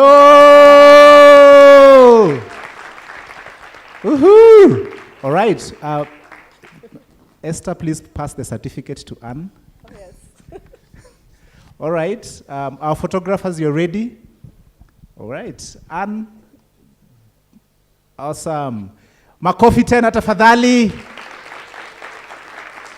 And we can't miss to say this. Ikibamba sana wapi nduru. Yay! Guys, bana, celebrate. Amazing.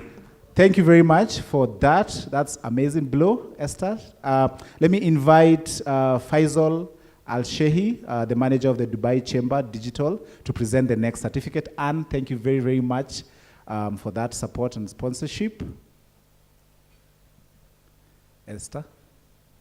So, and without further ado, coming in 2nd place,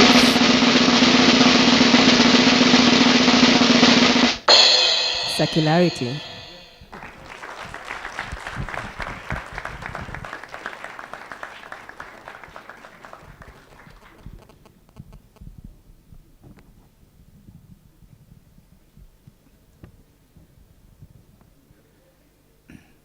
All right. So, and for the winner, we are going to invite Anne Lawi to join us back on stage, and Mr. Faisal, again, to join us back on stage. The winner has to have a lot more oomph. It can't just be anyhowly. And then we're also going to invite Claudia Mortimer, who is one of our sponsors, to join us on stage. Nakuru Box, a representative from Nakuru Box, and Joanne Gatuhe to also join us on stage. Yeah, winners are not taken lightly, man. I'm even about to call the president if he was only available. All right, so drum rolls. And our winner today, and we deliberated this for the entire 15 minutes that we were given. Our winner today is DJ Hapo Sawa. Kianda. Yay!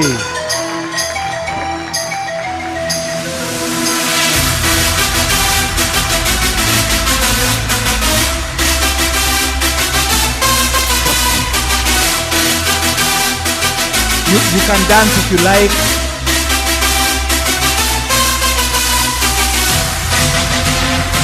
All right. Very good. So, for our entrepreneurs, please let's have our seat. Let's make a photo right in front of the banner. Not yet. This is a moment of fame. Kianda, please come back. Come back, Esther. Photo in front of the banner. Photo in front of the banner. Yes. Please come back. To thrive, I came to win, to survive, to prosper, Ashim, please. Yes. to rise. On this side, Ashim. On this side. George. This side.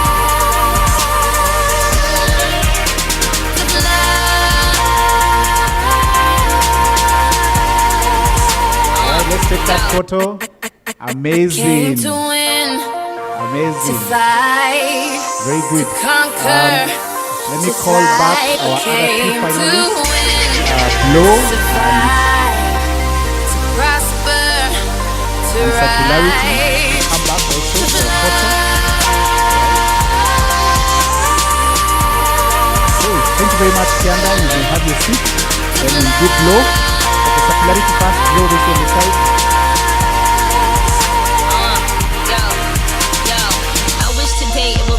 Day. Maybe that'll kinda make the pain go away. Trying to forgive you for abandoning me. Praying, but I think I'm still an angel away. Angel away, yeah, strange in a way. Maybe that is why I chase strangers away. They got their guns out Let's aiming give them at a me. big round of But I applause become near again. when they aiming at me. Me against them. Me against enemies, me against friends. Somehow they both you have cease to your become seats. one. A sea full of sharks and they all smell blood. They start coming and I start very, rising. very, very Must be much. surprising. I'm just You have surmising. I your win, seats. Really, thrive, really soar. Higher, higher, higher. Ladies and gentlemen, wasn't that exciting? Naomba serikali ya Dubai. That's what we say here in Kenya. When we want to make an appeal, I want to go to Dubai. Anyway, ladies and gentlemen, it's been a blast. I've really, really enjoyed hosting you today. We are coming to the end of our celebrations. We have our winner. We are going to go for our lunch break. But before we do that, let me invite one of our other sponsors, Nakuru Box, to come and give the vote of thanks. That is George Wayne, all the way from Nakuru. This is an event that has been made possible by ASSEK, the Association of Startups and SME Enablers of Kenya. Nakuru Box is one of our members, and they have been part of helping to convene this whole activity. They are the ones who did the shortlisting of the 10 that we saw here today, and they are the ones who helped to put together the entire event. And so it is very, very befitting that we invite them to give our vote of thanks. George. Right. Good afternoon, ladies and gentlemen. I know I stand between you and lunch, but I'll be very short and sweet. Gratitude to me is happiness doubled by wonder, so we cannot afford to end such an amazing and quite an interesting event without showing our gratitude to key members who made this a success. So allow me to start with showing gratitude to all the startups who are here today. And out of the 10, we had more than 150 startups that applied to come here today, but 10 of you were chosen. So consider yourself very lucky, and thank you for coming. So a round of applause for the startups. Thank you to all the participants of today's event. Your time is precious and we do not take it for granted. Thank you for coming. So clap for yourselves. We've been hosted in a magnificent hotel, and we owe gratitude to the hotel, Crown Plaza Management. Thank you for hosting us. And I know sumptuous lunch has been prepared for us, so a lot of gratitude to them as well. So there has been an organizing committee that made this a success, and I'll start off by saying thank you to ASSEK for making this possible. So to the board of management for ASSEK and to the secretariat, thank you so much. So let us clap for ASSEK team. In a bid to be able to extend these opportunities to the members, because ASSEK is an umbrella body for startups, SMEs, and ecosystem players, people who support the organizations, people who support startups, and these include incubators, accelerators, consultants, innovation hubs. ASSEK was able to hand this opportunity to one of the members, and that is Nakuru Box. And ASSEK and Nakuru Box have been working together to make this event a success in a very short period of time. So I hope ASSEK and Nakuru Box can go to Dubai. I said that very silently. So gratitude to Nakuru Box. So finally, I think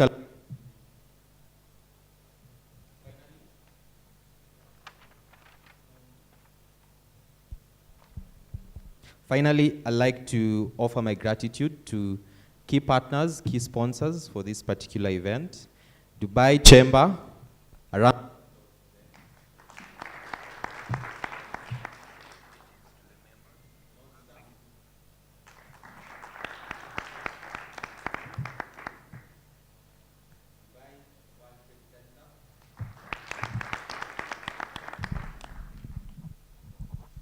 and finally, Gitex Global.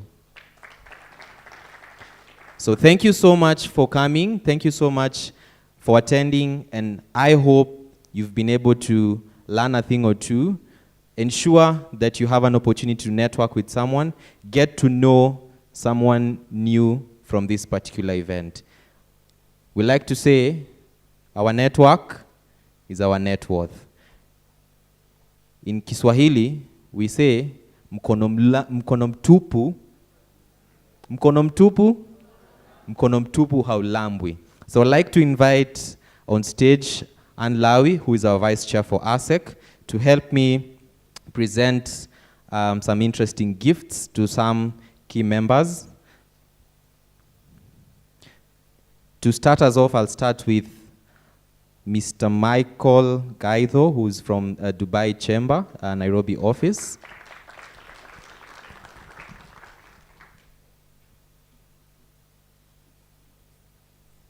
Another clap. Next, we have Claudia Motima from Dubai World Trade Center.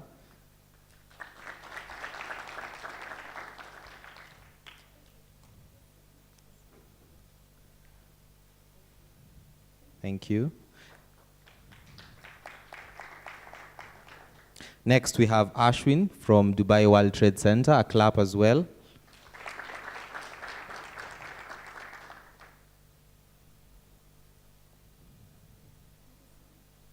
Clap for him. For this particular one, I'll ask Chris to hand over the gift to Ann Lawi, who is our vice chair for ASSEK.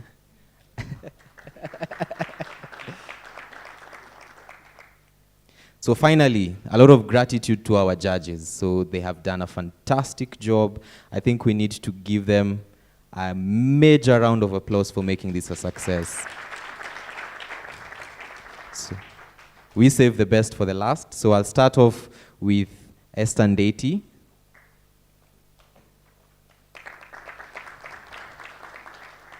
Keep clapping, she might give you that gift.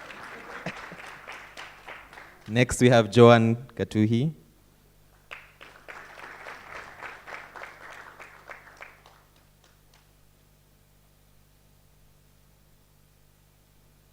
And next we have Faisal from Dubai Chamber.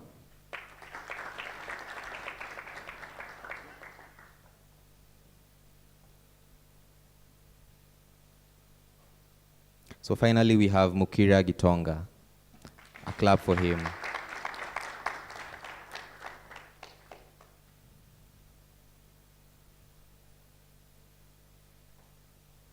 So, thank you so much, Anlawi.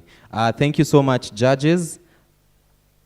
I wouldn't end showing gratitude without expressing our gratitude to the MC. So, let's do another round of applause for the MC. He's up. He does this very well. So if you need to get his contact for your events. Thank you so much, Chris. You did a wonderful job. My time is up. Thank you. Ladies and gentlemen, thank you very, very much. You have been a very, very wonderful audience.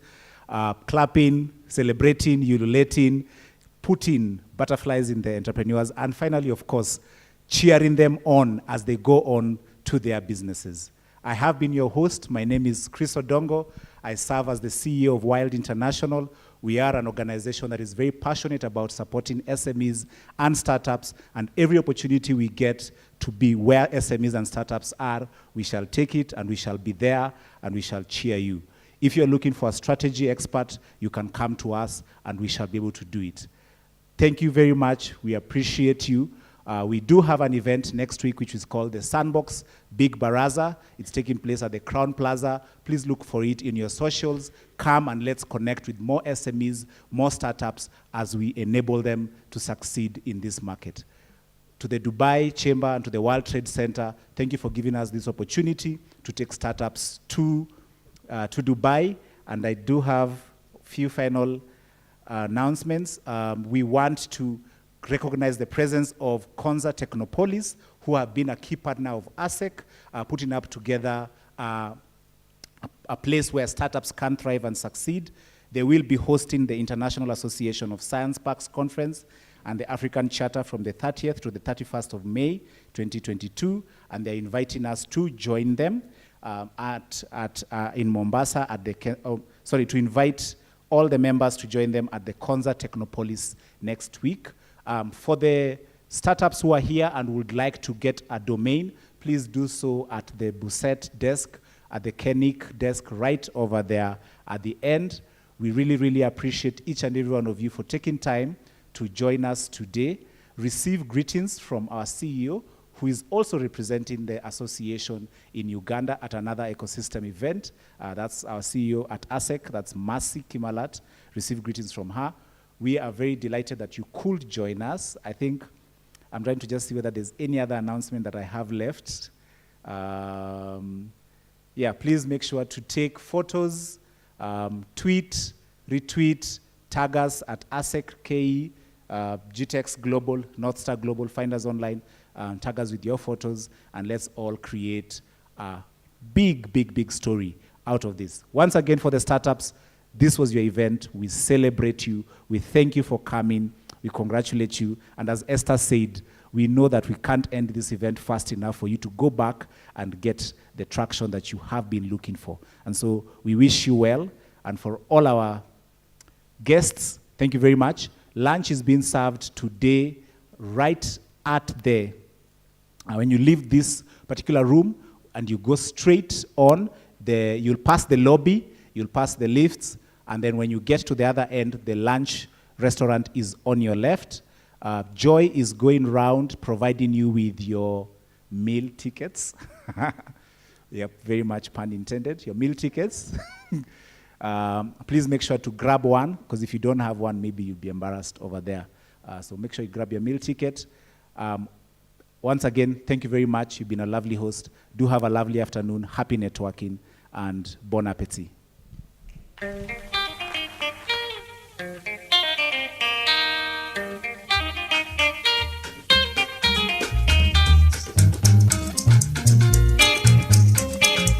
Sasa ni lunch time, tufunge makazi, twende kwa chakula, tuje tena saa 8. Wengine wanakwenda kulala wanjani, kumbe ni shida ndugu.